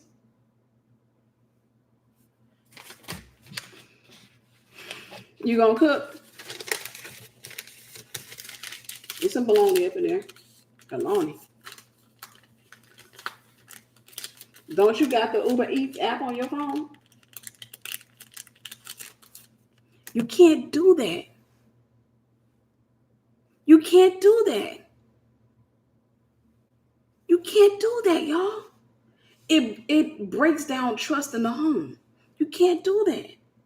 You have to be at that stage where you're just sitting up there and you got to give him the ability to say no. And when he's afraid, because a lot of times people are afraid behind when they give you a big no, when they give you a no behind something that they know you really wanted, they know that there's a possibility that you're going to be afraid. That you're going to be upset. But when you sit back, y'all, I'm going to tell you a secret. If I'm married and I say to my husband, and I'm the type person that's always making sure he has everything, always making sure he's good. And I say to my husband, hey, babe, I would love for us to go. I don't want to say Hawaii. I'm a techie person. I like cameras, what have you. So for those of you who don't know, I actually did order my camera. I didn't get the ZV-1. I actually got something more expensive. I got the A6400 on way. I'm a techie person. I happen to like cameras. I happen to like that kind of stuff. So I'm a weirdo. But if I come, and I'm not married, so I can do that. Thank God. But it's I get married. I have an expensive thing. My thing is, I don't necessarily buy heels. I'm girly, but I'm not into a lot of that stuff. I'm into cameras. I want a studio. I'm into that kind of stuff. So I go and I say, babe, I settled. Honestly, I won't say I settled. I actually ordered the ZV1, ZEV1, or whatever they call it. I actually ordered that. And I ordered it because it was a cheaper option and it seemed to do really good or as good or what have you. But at the same time, I still had that thing like, I kind of want the A6400. Then I do want the A61 for 600. I'm gonna tell you the one I really want, the AR. I was chatting with a brother in Christ on that. He's a brother from our church. We chatted today about that because he's real techie. So we always talking techie. Like he's always like, "Hey, did you check out this phone? Did you check out that phone or what have you?" I chatted with him on Instagram. I was like, "Hey, I got I saw he had some techie stuff up. I was like, "Hey, I ordered the A60 phone." He was like, "Nice, what have you?" But if I go to my husband and I say, "Baby, I want that A7R, the third, I think it is. Is it? What is it? AR7 the third, something like that." If I said, "Babe, I really want that," and then, but it's kind of expensive, and then they don't even come with the lens, so we looking at about 4,000. And he said, tip, tip. And I'm sitting up there, and I'm like, "Babe, come on, I really want that camera." And he says, "That's just too much money. That's too much money. You ain't even doing it with the cameras you got." I am. I shot some skits. Tip. I'll tell you what, when you've shot 20 to 25 skits with the cameras you got, then, because you just buying them at this point, you just love cameras. But I have to be willing. I can't punish him for telling me no. Meaning he's gonna feel some type of way behind that no. Because if he knows me as a person, he knows that once I make up my mind that I want it, I really want it. It's not just I want it. Trust me, I've spent time doing research. I didn't watch hours of video on YouTube. I didn't looked up the specs. I'm looking at pictures of that people that took. I'm looking at video content. So by the time I come, I really want that camera. I really want that camera. So he knows that that's not a small no, that's a big no. That's a big no. So when he comes after he said no, and I say, "Okay, I'm putting y'all up on game." After he says no, and I say, and I can reason with him for a minute. I say, "Babe, come on, I'll make the money up. I'll do this." And he says, "Yeah, but if you make the money, we still trying to save. So you should be making the money so we can save." So I'm not, you know, and I'm like, he says, "In about a year, but it'll be older year. They'll have the AR7 IV by that time, and I'm gonna want that, and it's gonna probably be a lot higher, and you ain't gonna want to get me that." He'd be like, "Tiffany, we gotta wait a year." I have to let that go. Behind that, he's going to start walking around kind of eggshellish. Like, okay, he's going to come up in there and he's going to test me to see if I'm mad. Y'all got to get in the Wifeable Mentorship. Let me post this up so y'all can go ahead and start registering for the Wifeable Mentorship. For those of you who have not registered, for those of you who have registered, you got an email. I think about 14 of you guys have already sent the friend request out to the message board and accepted on the message board. But some of you have not responded to the email. So I'm assuming it probably went to your spam folder. So if you're watching this, it's in your spam folder. If you registered, it's probably, I had another registration last night in the middle of the night. I have not gotten back with you yet. So I'm going to make sure that I get back with you today. So make sure that you guys are registering for the Esther Prep University. So if he comes and he says, he's upset. I mean, he's not upset. He's a little bit on edge because he just gave me a big no. It's not a small no. It's a big no for me. Because now you're telling me for the next few weeks I'm going to be working and putting money up in an account, but I can't benefit from that money. That's a big no. Or what have you. When he comes to test me, I shouldn't be like this. He come over there, he tries to kiss me. So we're not speaking? You speaking, I hear you. Because at that point, what I'm doing, I want you to hear me. At that point, that's witchcraft. What I'm doing is I'm taking the atmosphere of a home and I'm setting the atmosphere to a temperature called demonic to get what I want. I'm taking the temperature of the home and I'm setting it to make it very uncomfortable. There is something about, if you've never lived in peace, you don't understand this. For those of you who have gotten away and you've learned to live in, I've been living in peace for years now. And I've had people to come visit me. And I've had times where like I'm talking about relatives, I had to get them up out of my house. They had to go.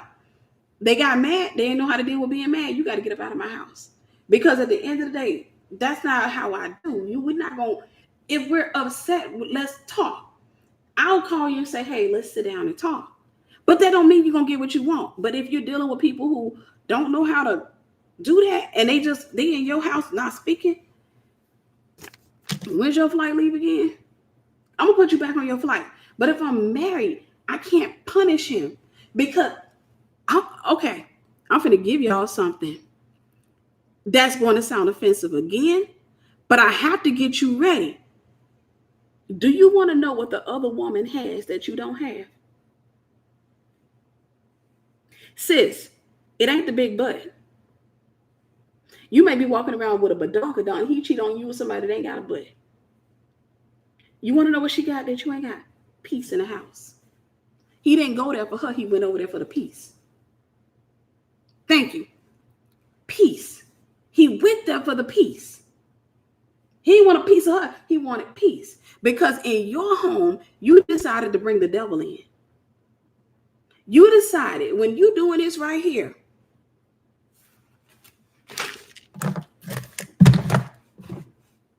you're enlisting the aid of demonic agents to bring your husband into submission. You're enlisting the aid of demonic agents to bring your husband into submission. I want somebody to tell me that I'm a lie, because there are some of you that lurk and you sit there and growl. Oh, I feel you. You're enlisting the aid of demonic spirits to get what you want. What I'm supposed to do when he comes to test me out, I'm going to give you a little bit of a secret. Thank you, Miss Sheila Bone. God bless you. I'm going to give you a little bit of a secret. He comes to test me out. And he said, he comes to kiss me. And I turn and I give him a kiss. And he's like, you're not mad at me? Mad at you for what? Because I said, no. Look, I want that camera. I want that camera. I'd be willing to do anything but manipulate you and get that camera. I can joke with him. I can play with him. But I say, but you know what? I respect you. I'm going to give you a secret. Just from me saying that, before the end of that year, I didn't even have to manipulate him. I would likely have that camera. Let me tell you why. It won't just be him giving that camera. God will give him favor to get the money to get that camera for me.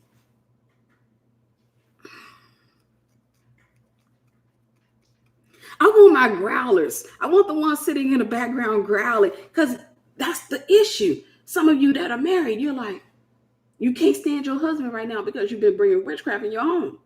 You can't stand him right now because you've been bringing witchcraft up in there. I'm giving you the formula right here. I'm giving you the truth right here. But those who have ears can hear. Those who can't have ears are sitting there like this. I can't stand women like her. Before the end of that year, because I didn't punish him, because I'm not tripping on him, before the end of that year, I'll have that camera. And it you know what? I'll have it not just because he'll feel some type of way, but God will look and say, this girl is honoring her. There is something about, I gotta go because I feel God all over this. There is something about honor that provokes God to bless you. There is something about honor that provokes God to bless you. That's the reason why I try to make sure I honor my leaders. I want to make sure I honor them with the best of my ability. You know what I'm doing when I'm honoring my leaders? Practicing. You know what I do when I'm making sure I'm speaking blessings over my dog because he's less than me? Practicing. I'm practicing being a parent, Maybe I'm going to be a parent to my husband's children. I'm practicing. By the end of that year, because I'm not punishing this man, because I'm not doing all this little witchy stuff to get what I want, because I sat there and I said, no, I get it. I trust your leadership. I trust your leadership. So, okay, I'll get it whenever the time comes for me to get it. So I love you, baby, and I respect you. You have no idea what that does. Y'all, you have no idea, because you didn't see your auntie, you didn't see, some of y'all didn't see y'all mama Jezebel and your dad. You didn't see, and you know what? You didn't see them get a few benefits from it, but you know what? God said, I will bless you and add no sorrow to it. It makes no sense for me to get the camera and then sorrow got to come with it. It makes no sense for me to get the camera and then my marriage is wounded. Amen. I can feel his presence, Sister Gina. I'm telling you, it makes no sense for me to get that camera at the expense of my marriage. It makes no sense for me to get that camera at the expense of my marriage. That camera, I like it, I want it, but I'll get it at some point. If it's the will of God, I'll get it. And what ends up happening is when I don't punish him, he's looking to be punished, because chances are, he done been out there, he done been through stuff. When he comes looking for the punishment and he doesn't see it, but instead I say, it's okay. I just ordered, because I didn't want to leave the house. I just ordered food, some stuff, so I'm gonna cook today. I'll be cooking probably. Instacart said they'll be delivering in about an hour, and I'll be cooking. So I was thinking, what you think, steak? You know what that man is doing in that moment, especially if he used to dealing with Jezebels. You sure we good? Because we can go out to eat. If you want to go out to eat, baby, we can go out to eat. If that's what makes you feel comfortable, I'm just trying to let you know I'm not mad at you. I understand. I get it. I'm not here to punish you for that. Wow. He gonna wait. It's still gonna take a while. Because even in that house, even he say, no, let's just go out to eat. Because at that point, he's like, I don't know if I want you cooking my food. Because some up. All right. Instacart's delivering in an hour. Let's get that. Then we'll go out. I'll go in here and get ready. We go out to eat. I'm laughing with him. I'm talking with him. Or what have you. And then he said, oh, man, here comes the test right here. Here comes the test right here. Here comes the test. In the middle of the discussion, he almost forgets about it. He completely forgets about it. We're talking over food. You know, we're sitting in a restaurant. We're talking over food. We're laughing or what have you. And in the middle of that, he forgets that he just told me no about a camera I want. And he says, but man, there's this watch.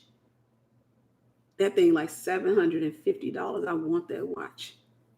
Man, I want that watch. I can have an opportunity in that moment to say, well, we saving, remember? Or I can sit there in that moment and say, get it. Y'all don't. You know what I'm doing? I'm waging war against the enemy. When you do those type of things in marriage, you are waging war against the enemy. The enemy is not that man sitting across from you. The enemy is sitting there saying, look at him telling you he want to watch right now. And he a $750 watch. He can't take pictures with that. And you look at him and you say, baby, you should get it. And he said, then he thinks about it. He's like, no, we got to save all that. Okay. I'm planning it in the back of my head. You know what? I may do a little work on the side to get that $750.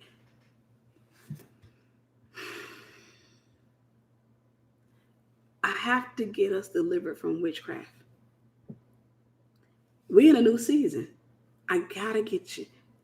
This is the reason I'm telling you, get in. If you haven't joined Esther Prep University, I don't know what your deal is. I know some of you, and I want to deal with this because some people have reached out to me and said, hey, I'll be joining Esther Prep on this day. Somebody said, hey, I'll be registering on the 4th. That's completely fine. I'm going to allow registration all the way up till the last day. So don't panic. Get in as soon as you can. But as soon as I get 50, I'm likely going to cap it off at 50. But if on the last day I don't have 50, then I won't close it. And I'm not guaranteeing I'll close it at 50. I may end up getting 50 people and feel like, well, I'll open it up for this or what have you. So I don't want you to feel like I'm putting pressure on you. I do want you to go ahead and join. If you can, go ahead and register. I don't want your emotions to kick in and the enemy have an opportunity to talk you out of what you know you should be doing. But I have to get us delivered from witchcraft, especially to my African American sisters. I got to get us delivered from witchcraft. I got to get us delivered, sis. I got to get us delivered from witchcraft. I have to get us delivered from this thing that we have where we feel like we need to punish people. We start with our friends. We do it to our children. And we do it to our men. Then we be sitting up there like, they get a little bit of success. They want to go to the other side. Yeah, in some cases. But in some cases, the problem is, if that man ain't saying nothing but witchcraft in the Black community, who could blame him? I have to say some things sometimes, guys, that are, but I have to say something sometimes that may seem offensive to get you free. Because in order for me, if you're locked up in a castle behind a dungeon and God sends me as Jehu to bring you out, I have to offend Jezebel to get you free. I got to offend Jezebel and everybody around her to get you free. I may even have to offend you to get you free. I got to offend you. You got to get to the point where you learn how to walk in this thing called life without punishing people for telling you no, or punishing people for not giving you what you want. You got to learn how to do that. Right? The prison's not going to let you go willingly. And somebody come in as Jehu and they say, hey, like we're about to have a storm. I hate it. This dog here, y'all. Oh, you know what? I think they got delivered today. Hallelujah. I just ordered some stuff. For him, it's supposed to be a natural thing. They have calmed him during thunderstorms or what have you, because thunderstorms, it just be, yeah, he does this right here. He gets behind me. He's terrified of lightning. And so these seasons here, Milo, your friend says hi. See your friends? Hey, your friends, look. He's looking for y'all. He said, they had time? He's like, yeah, okay, whatever. He's like, okay, I got problems over here. And the winds are blowing up against the trees. But we have to get to the point. Amen, brother. But I have to get you to the point where you learn how to accept a no. You got to get to that point. And when you learn how to accept a no, you won't get with somebody who can't accept your no as well. Neither person should be punishing. Yeah, but neither person should be punishing the other person for saying no. You have to give people the ability. You know, I'll say this, and then I'm going to open up for a couple of questions. I have my leaders, for example. My leaders have to have the ability to correct me without me being offended and without me trying to punish them. The biggest test while you're single is for you to first go and submit to somebody in leadership. That's your test. When you're single, that tells you whether you're ready for marriage or not. If you cannot get into any program, volunteer and submit to anybody, and you can't get past the fence, because there are going to be times when the fence comes. If you can't get past the fence and you feel like you have to punish them, by punishing, I'm talking about you don't show up at church, or when you do show up at church, you all like this. You're over there looking at, there's a thing called favor shifting. And let me explain favor shifting this way. God turns his attention to certain people at certain times. And when he turns his attention, my pastor teaches this, when God turns his attention to a person, that's favor. So there may be a season where you have favor, where God shifts his attention to you, or what have you. Wherever God's favor goes, sometimes everybody else's attention goes. So your pastor may start looking at that person. Everybody's looking at that person. That's not your season of favor. If you deal with rejection, that season you're going to probably get up and leave your church. That season when you watching sister, but when the attention was on you, when you had the favor, you had no problem. You like, I don't know why folks get mad. You getting the problem. Hallelujah, God. But as soon as you're not getting the attention, that's the test. When you're not getting the attention, and when the attention shifts to somebody else, and you over there getting mad, that's a problem. You over there getting mad. You leaving church. God, I just call on your name. You know what? I think the only reason they giving her attention because she light skinned. Shallow, God. I'm telling you, it's shallow. Because she light skinned. She light skinned and she got a big butt. But that's all right. I'm going to find me some pastors that, they love the Lord for real. Hey, who ain't caught up in all these.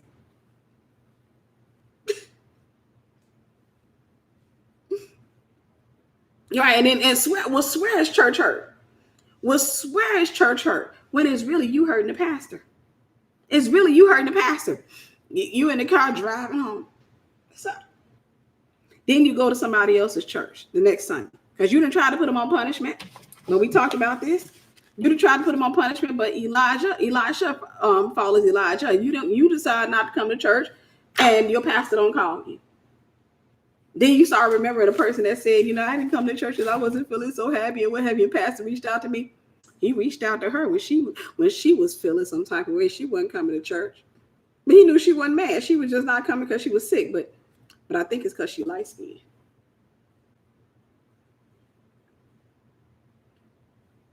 And I ain't about to sit on no pastor. And I know I'm brown skinned that just likes light skinned people. Nope. I'm gonna go somewhere. I'm gonna go wherever God is. Then you get up, you come missing because you expecting Elijah to come looking for you. That's witchy. You come up missing because you expecting Elijah to come looking for you, and you run your tail over there to another church. And you looking at your phone every time your phone rings, and you run your tail over there to another church. And you looking at your phone every time your phone rings. He still ain't text or call me or nothing. Baby girl, you do that, you witchy. You witchy. It's out of order. You're going to do that to your husband and everybody in your life. All right, dark chocolate is 100. Amen. You're going to do that to everybody in your life.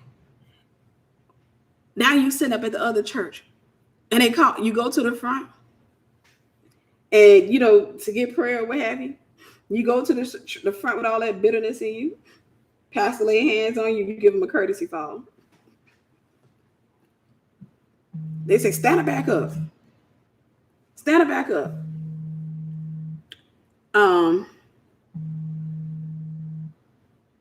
Stand back up. They stand you up and he gives you a prophetic word.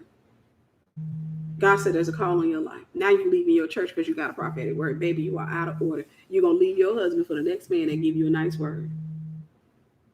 See, the test, the prophetic word, it wasn't confirmation that you were supposed to be at that church. You were supposed to be where God sent you to be. But because you got offended and you went over somewhere else, you too busy trying to manipulate the way that God does things, and you're going to do that to people.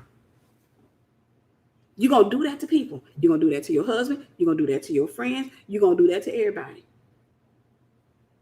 Some guy, when you mad at your husband, he's going to be like, you like that camera? Maybe he got a little bit of money. But how much is your soul worth? How much is your marriage worth? You standing up there, let's just say you happen to be one day in church. Not church, you happen to be at your job. And you're on your phone on Amazon. You're looking at that camera. The guy walks up to you. He said, oh, yeah, that's the AR7. Is that AR7 third or what? You're like, yeah. He's like, man, that's nice. You're like, yeah, I really want that. He said, you do? One day he walks up to you and he's like, don't tell nobody. He hands it to you. What do you know? How much this camera cost? Don't no, wait, that's too expensive. He like, I got you. You don't even realize that's an attack against your marriage right there. You better get that man that camera back. You don't even realize that is an attack against your marriage. But you know what? If you silly and you the type of person that'll leave a church because you get offended, you know what you're gonna do? No, I'm gonna take this camera. I can't take this. He gonna be like, no, I insist. You gonna be like, take it. He gonna be like, no, I insist. It's gonna activate this transactional mindset that a lot of women have. Whereas now you feel indebted to him. Y'all gonna love me or you gonna hate me, one or the other. You feel indebted to him. Thank you. So the next time you see him, you gonna go sit next to him. Hey. Then you're gonna be talking to him. You're gonna keep on doing, and he gonna be talking, what have you. And then he gonna tell you about his problems with his wife. Yeah, I buy her stuff. She don't appreciate nothing. So it was really good to see how grateful you are. To come across a person like you that is really grateful. That's refreshing. And you're like, yeah, my husband, he doesn't appreciate me. Same. I've been telling him I want this camera for years, and we could afford it, but he just didn't want you. He's like, yeah, that's what are you gonna do? I don't know. Y'all are forming a relationship right there. You don't know how to sit in nothing past your offense.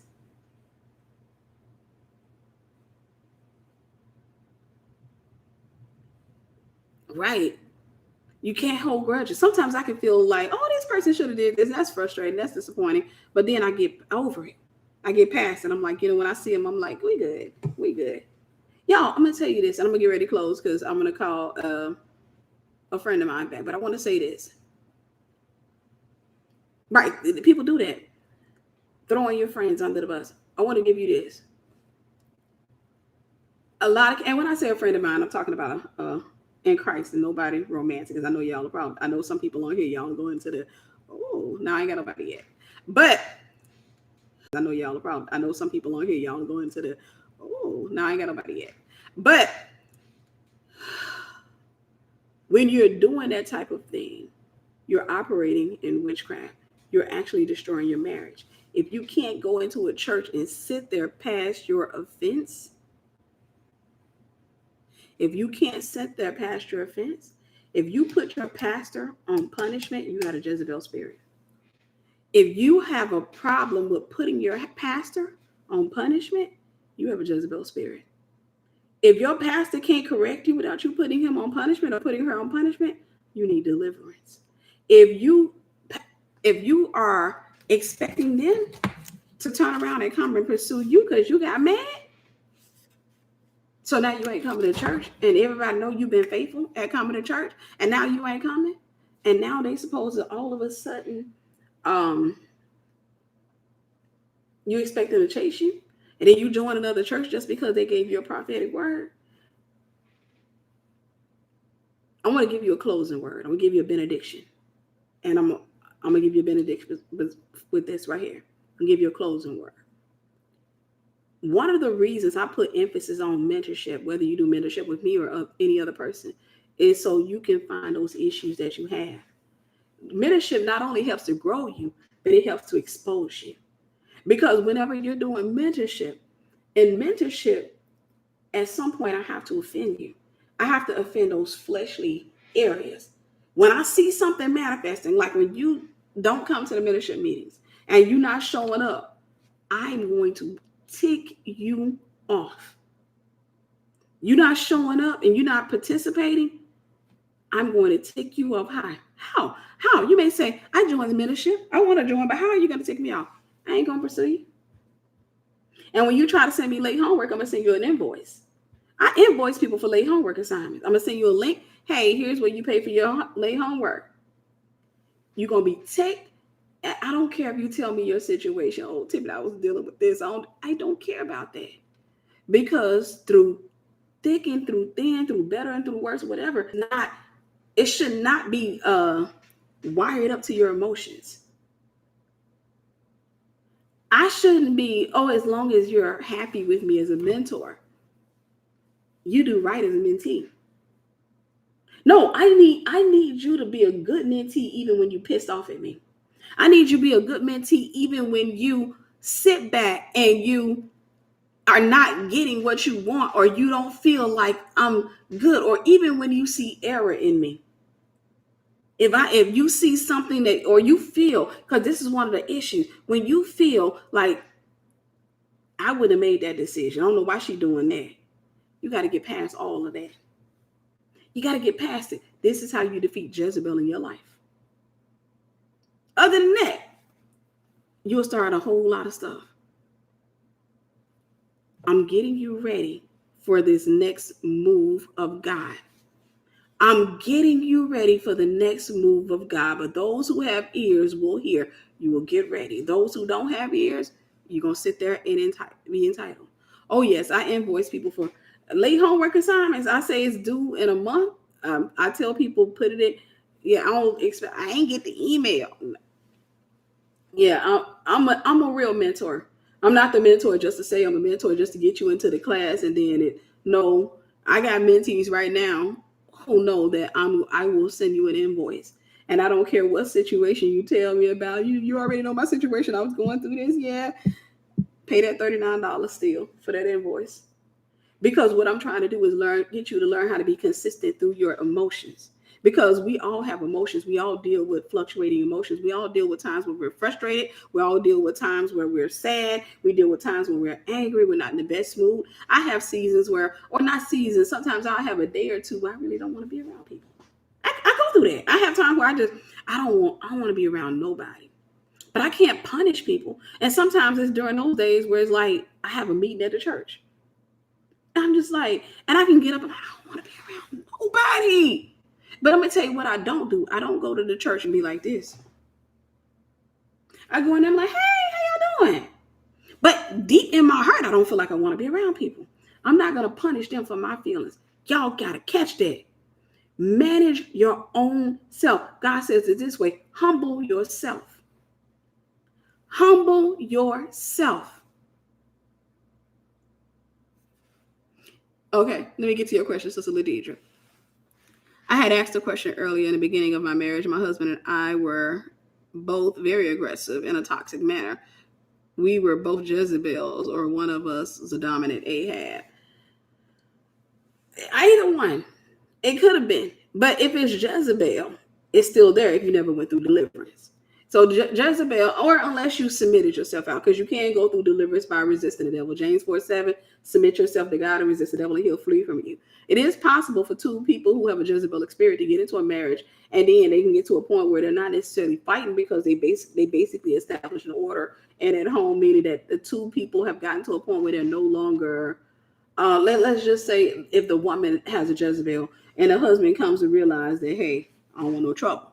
So they don't fight that much because he kind of stays in his place. And it's still out of order. It's still perversion. And the blessing of God can't be on that home. And so it's a possibility. So you have to look at the history and the patterns and stuff like that. I can't diagnose it like right off the bat. I would have to know like the history. Like usually when I'm diagnosing a person, I look at the history, the patterns. Like, okay, chances are if a woman has a Jezebel spirit, it came in her family. In a lot of cases, it's or even a guy, it came through the family. What happened? I'm looking for rejection. For the most part, I'm looking for things like that, and then I start looking at patterns of behavior. And then you can diagnose whether it's a Jezebel or Ahab, but you can't just diagnose by just a few symptoms or what have you. But yes, it is a possibility that y'all could have had. It could have been two people with a Jezebel spirit, or it could have been two dominant Ahabs. It could have been two. It could have been a Jezebel in the Ahab, and maybe it was an aggressive Ahab. There's a such thing as a covert empath, I guess you may say, where they don't necessarily look or sound like a empaths, but they are empaths.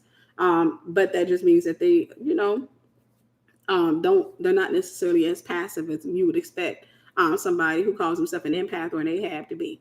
And remember, empath does not mean Ahab. It means the middle of the spectrum. We talked about that on the last message, but it means the middle of the spectrum. It just means that the person is wired to be a prophet or wired to be prophetic. So that doesn't necessarily mean that, I do. But I charge the $39 to get them not to be late. Because most people, the majority of people are a slave to their feelings, especially women. Women tend to be a slave to their feelings.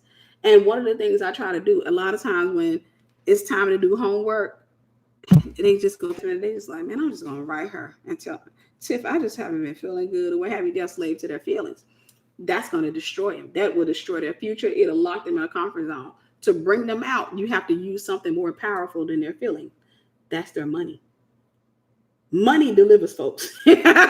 Well, when somebody comes to the reality that I gotta pay for me to feel like this, they'll get to typing, offended or what have you. But that's is a point. It's the goal is to teach them self-discipline. And so you can't use yelling because some people are used to being yelled at. You can't use that. So I use, hey, $39. And I tell them all the time, I really don't want your money. But at the same time, my mentees even to this day, they'll tell you, I don't back down. I don't care what situation they tell me about. Tiffany, I just been going, can I just have a little grace on this? Pay that $39 because it's not fair for the rest. It's not fair if I give you that grace, I have to give it to everybody. And then what that does is it basically makes me into a liar.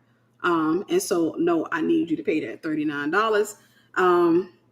Or what have you. Right. It costs. It does cost. And I really want them to know how expensive it is, not just in money, but I want them to know how expensive it is in life for you to rebel just because of your feelings.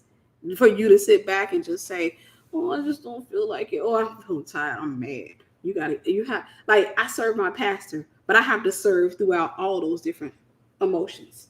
And I can't go and serve and be like this and make him feel uncomfortable. I wouldn't dare do no mess like that. My pastor would cut the crap out of me anyhow. But I have to serve throughout whatever I feel. And I serve with a smile. And so I want to make sure that my sisters are working and operating that way. All right. If you have not registered for Esther Prep University, get in. I'm going to post the link again. This is a 1-year long mentorship.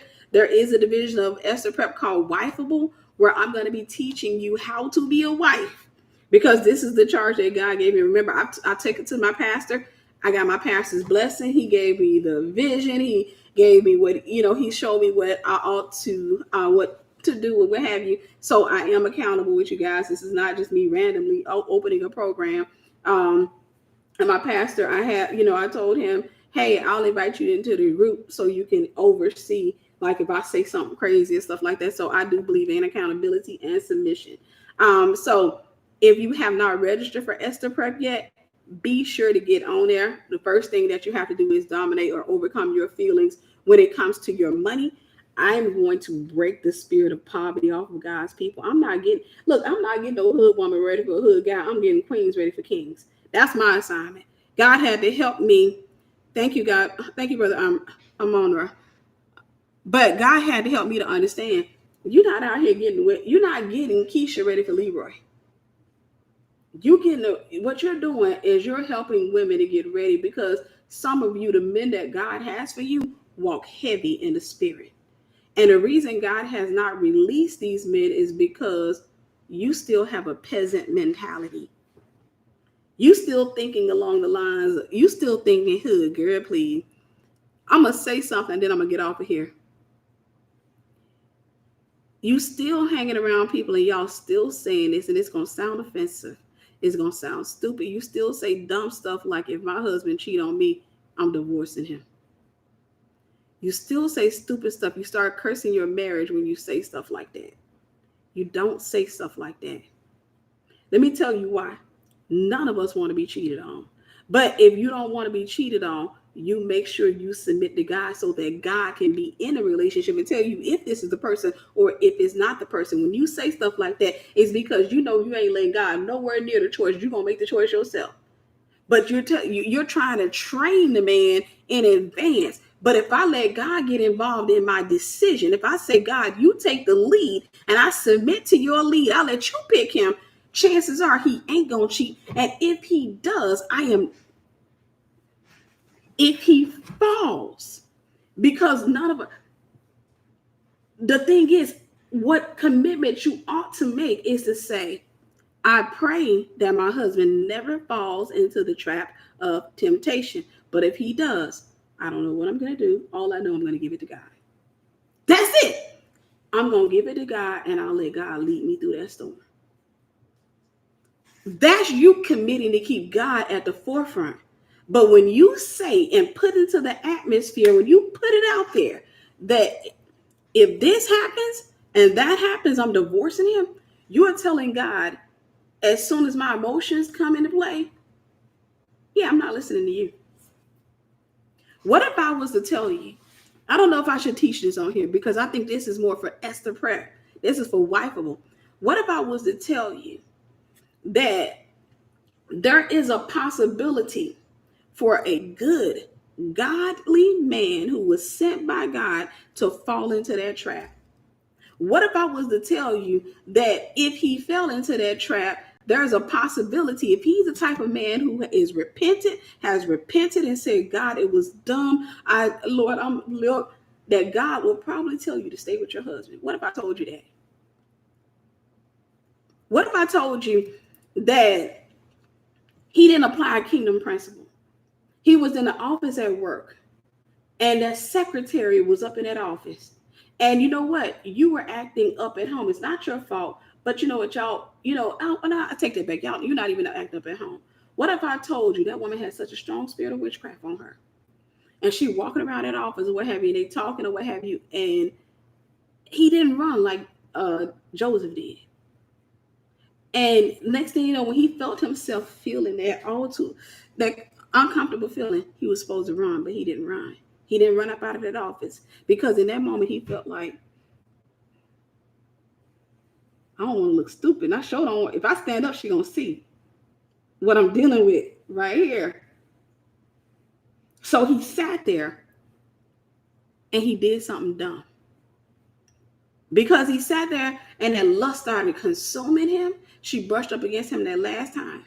And they did something stupid. She went out of her way to destroy your marriage. She went out of her way to destroy your marriage. And now, after it was over with, he felt dumb. He didn't know what to do.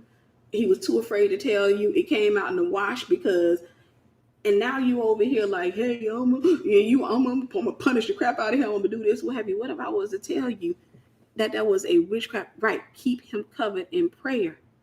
Because what if I was to tell you that is a possibility? Now, there are some people on here who are offended, who are saying, she teaching women to be stupid. See, this why I ain't hit the follow button yet. Ain't she? Okay, let me put it to you this way. You love God, right? You faithful to him. But sis, wasn't your panties around your ankles a few months ago? And you ain't married. You fell into sexual immorality. And you wanted his grace. You regretted it for real. You felt bad about it for real. You committed to never doing it again for real. You cried out to the Lord for real and said, God, it was stupid of me. But you can't extend.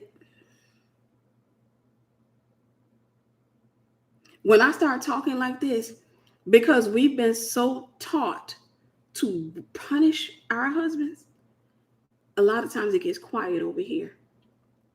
This is the reason I'm doing Esther Prep University. When I start talking like this, people don't know how to respond to it.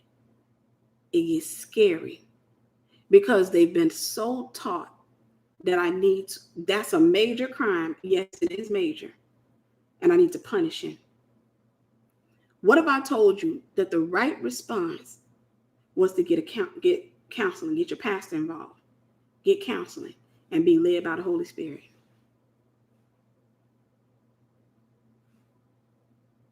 Cover him with the blood of Jesus. Because just like you dealt with temptation when Tyrone came over to your house and you knew you weren't supposed to let him over your house and you sat around too long. I'll say this and then I'm going to close for real because, I've shared this story before. I was married, had just gotten married. You guys know my story. I was dumb. I wasn't ready for nobody's marriage or whatever. But he was living in Germany. I was still in the States. I got hired to, really volunteered for a magazine. I was working at AT&T, and then one of the girls at AT&T told me about a guy who was launching a magazine.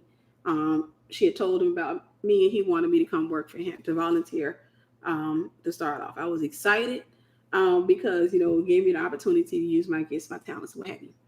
The day that I drove up to the magazine company, I was on the phone with one of the guys that was also working there.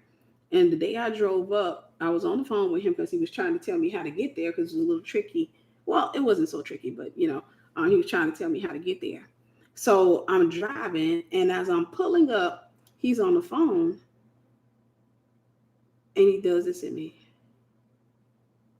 Not a bad looking guy. I was a handsome guy. I pull up, get out the car. We started talking. He's still looking. He said, "Well, he didn't tell me you were that pretty." I said, "Oh, thank you." I was married. So anyhow, we go into the office. He calls the boss. He says, "Tiffany's here." And this is how, no lie, this is how the conversation went. He's talking to his boss. He's like, and this is me. He's looking at me. "You didn't tell me she was so pretty." I can hear the boss laughing. Young woman, you just like to compliment or what have you.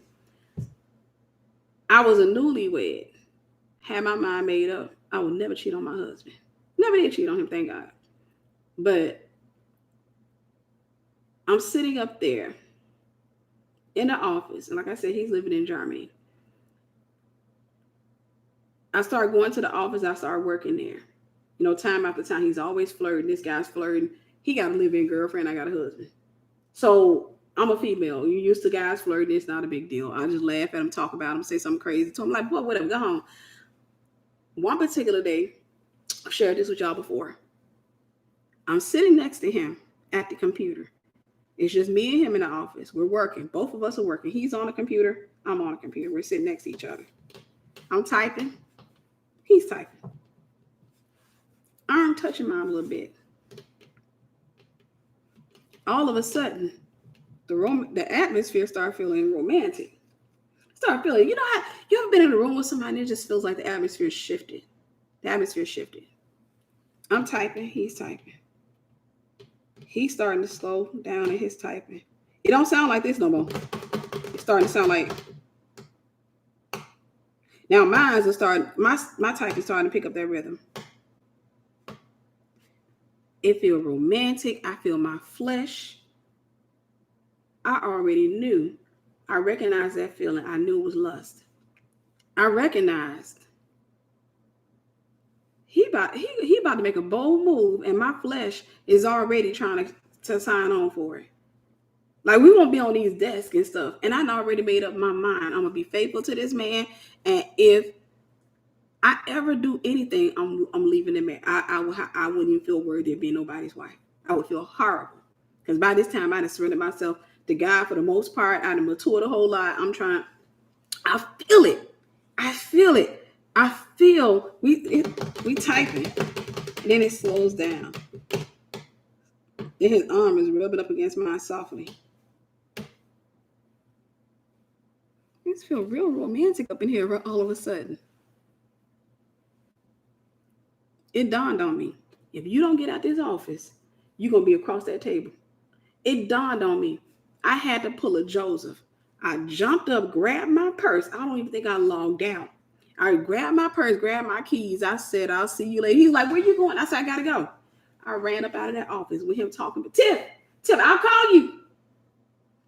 I got in my car, and I was mad at myself because I was like, I shouldn't have felt that. I'm married and I love this man. I shouldn't have felt that. Why did I feel that? I got in my car and I'm just talking to the Lord and praying, "Lord, I don't know what's wrong with me. Lord," and the Lord told me, he said that was that lust that was in him. And of course, obviously I wasn't fully delivered myself.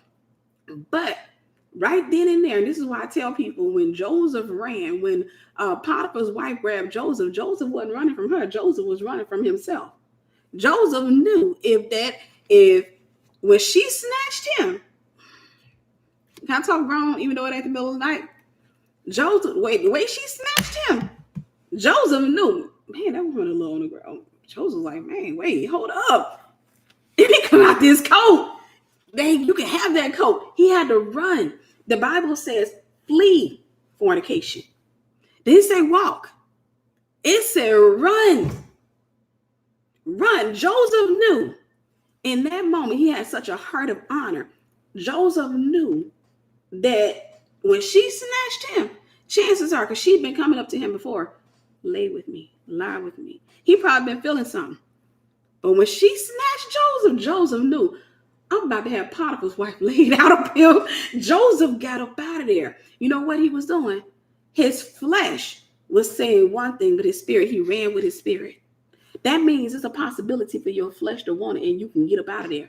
Your flesh can be like, yes, come on. And you have to take off running. You don't give opportunity to the devil. You don't give your flesh opportunity. So if you're sitting up there, even me, I'm a single woman. If I'm courting, I have to use wisdom.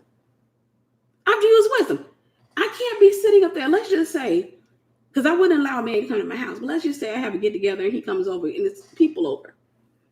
And I've given this example before. I fall asleep. And my friends ain't that good of friends. And they leave me there with him. And I wake up and he's asleep on the couch. I wake up. Then I start feeling, it's almost like I hear violins or something. It's almost starting getting romantic up in there.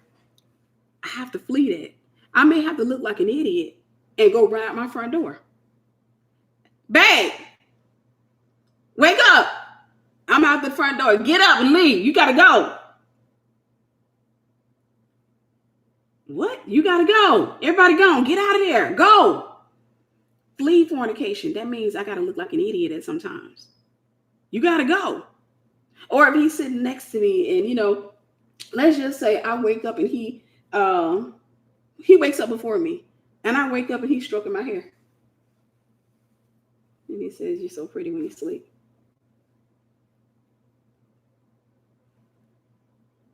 And he looking down at me. I look up at him. I gotta look like an idiot, guys. I gotta look like an idiot. When I look up at him, I gotta get up out of there. I gotta go. Ooh. You know what I'm doing? Because I'm not just protecting myself with God and making sure that I stay pure. I'm also protecting our marriage. Before we even get married, I want our marriage to have the protection and the allegiance of God. I don't want to kick God out of our marriage by putting my flesh first. Right, you shouldn't be on dating apps. But, right, I have to look like a complete idiot and run. So when I look up and see him, and he up there looking like, so pretty. The next thing he needs to see is smoke. And that's me getting up out of there. That's me running out that door or opening that door and saying, babe, you got to go. Nope. Before we get married, let's not curse our relationship. I don't want to bring nothing in. Please go. Tiffany being unreasonable. I will leave. This is your house. I don't care. I will leave. Milo, come on. We get in the car. I'm going to leave. What I'm doing is I'm trying to make sure before, some of y'all need to hear this, before I get married, I'm making sure the blessing of God is on my marriage. That I'm not trying to hijack my next season. I don't need to sample him. He don't need to sample me. I know that we have this belief. How we going to get married and we never, how I know I'm be happy with him. How I know he going to be happy with me. Let me tell you why you believe like that. It's because you awaken love before it's time. You done gave it up to somebody. Now he has to measure up to the other guy. He has to be just as big or bigger. Do you see why God didn't want you to have sex outside of marriage? Because now you afraid to get married because you done been out here. You done been with Tyrone. And Tyrone was well endowed. Tyrone was in the top 20%. 80% of men are not as endowed as Tyrone. Now you up here, you only qualify for the other 20% of guys out there because Tyrone done ruined you. I don't want to say ruined you, but Tyrone and now you over here. I don't know if because girl, I dated a couple of guys out of Tyrone. Nobody ever measured up to Tyrone. Baby, you are still so tired of Tyrone. That's why God wanted you to wait. So now every relationship is set to the tone of Tyrone. Y'all want to hear that, or y'all don't want to get raw? Every relationship is set to the tone of Tyrone. It's set to the tone of Tyrone. And God may just bless you with a good, godly man who ain't that endowed. But because Tyrone has set the tone, I'm gonna get off here because it ain't the middle of the night, and I don't usually do get y'all Wife Prep University, not Wife Prep, but Wifeable Mentorship, Esther Prep University, Wifeable Mentorship. Putting it up here again. Register. We gonna have talks about sex. I am going to get you ready there. I'm gonna teach you. Stop giving it up because you're ruining yourself for your real husband. Stop it. This is why God don't want you having sex outside of marriage. Stop it. You soul tying yourself. When you have sex with a man outside of marriage, you're setting yourself up for a divorce. Stop it. Stop it. You don't need to know what your husband is like in the bedroom. Anybody that's ever been married will tell you.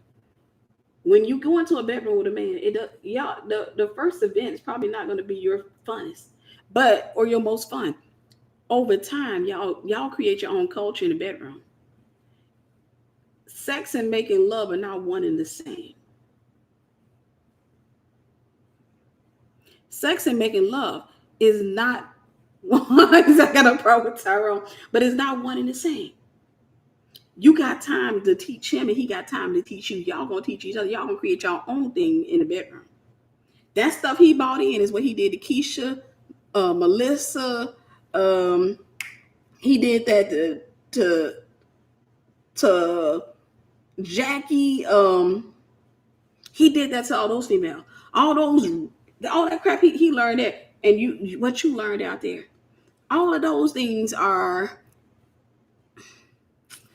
I have a term for it, but I'm not going to use it. I'm waiting for those that do Esther Prep University. But I am going to say this. All of those things you have to get delivered from. What he did with them, he has to get delivered from that. Because he's going to bring it home. When you first get married, he's going to probably bring that in there. He's going to probably bring that in there. And you're going to communicate over marriage, not just through mouth, but through that event. You will communicate, hey, I don't like that. I don't know what that was. But you learn that. Oh, don't ever do that again. That's like, don't, no. But y'all found your own rhythm or what have you. Most married people, I'll say this. Most married people, believe it or not, have better sex than people who are single. People who are single and having sex, you don't really know what making love is. You ain't experiencing really nothing. Married people have better sex because they get to know each other's bodies. Over time, they get to know each other's bodies. They get to know the rights and the wrongs. They get to know the left turns, the right turns. They get to know all of those things. A wife will come to understand, if my husband wakes me up in the middle of the night, I know how to put him to sleep in a minute. I know a wife starts thinking like that. I know how to put him to sleep in less than a minute so I can go back to bed. She ain't got to be like, I'm tired, baby. Leave me alone. Leave me alone. I know how to knock him out in 30 seconds. I know when you married, you learn stuff like that. It's like putting a baby to sleep. I'm going to get off of here with that. Yeah, I'm not going to deal with sex questions, y'all. I'm not going to deal with sex questions right now. But, because typically I like to wait for a special class, but that's your thing. That's your thing to register for Esther Prep if you have not registered as of yet. I love y'all. I'm gonna get off of here. I got to take my dog for a walk. I got to call somebody back, and I love y'all. All right. If you have not registered for Esther Prep and you say, I want accountability, I want this type of teaching, Tiffany, I need this correction. Oh, and I'm gonna say this too. Esther Prep, I am gonna give you guys an opportunity to tell me what level of mentor you want. Now, if you tell me you want weekend. And I just don't correct me, please. I'm just really weak. I'm gonna kick you out. I'm gonna be like, sis, look, let me tell you what. Nah, I ain't doing that. But I need you to be. I need y'all to get ready. I need y'all to get ready because I have to circumcise. I have to cut away the flesh. But I can make this to you. I do believe this. Everybody that joins it, by the time this mentorship is over with, it's a year-long mentorship. I do believe that everybody that joins it If you stay beyond all and you're committed and you overcome your feelings, I do believe there's going to be a reward. I believe you're going to be a changed woman by the end of it. And I do believe that God will, I do believe that you will be ready for marriage. And that's if you allowed yourself to be pruned or what have you. Can start a prep with intensity. Yeah, yeah, you can have starter prep with intensity. It Starter prep tells me that the person doesn't want intensity, but if you take starter prep and say, "Hey, I want you to come for me," I'll come for you. When does it start? It starts on October 15th, but we're gonna open the classroom up. They'll be able to go ahead and start doing their paperwork and doing their profile assessment and all of that on the 1st of September. But I may have a limited amount of students, so if you can get in today, get in today. Right, the president comes before the palace. Hello, hello. All right, I love y'all. I got to get off here. Love y'all. Register, and I'll talk to y'all soon.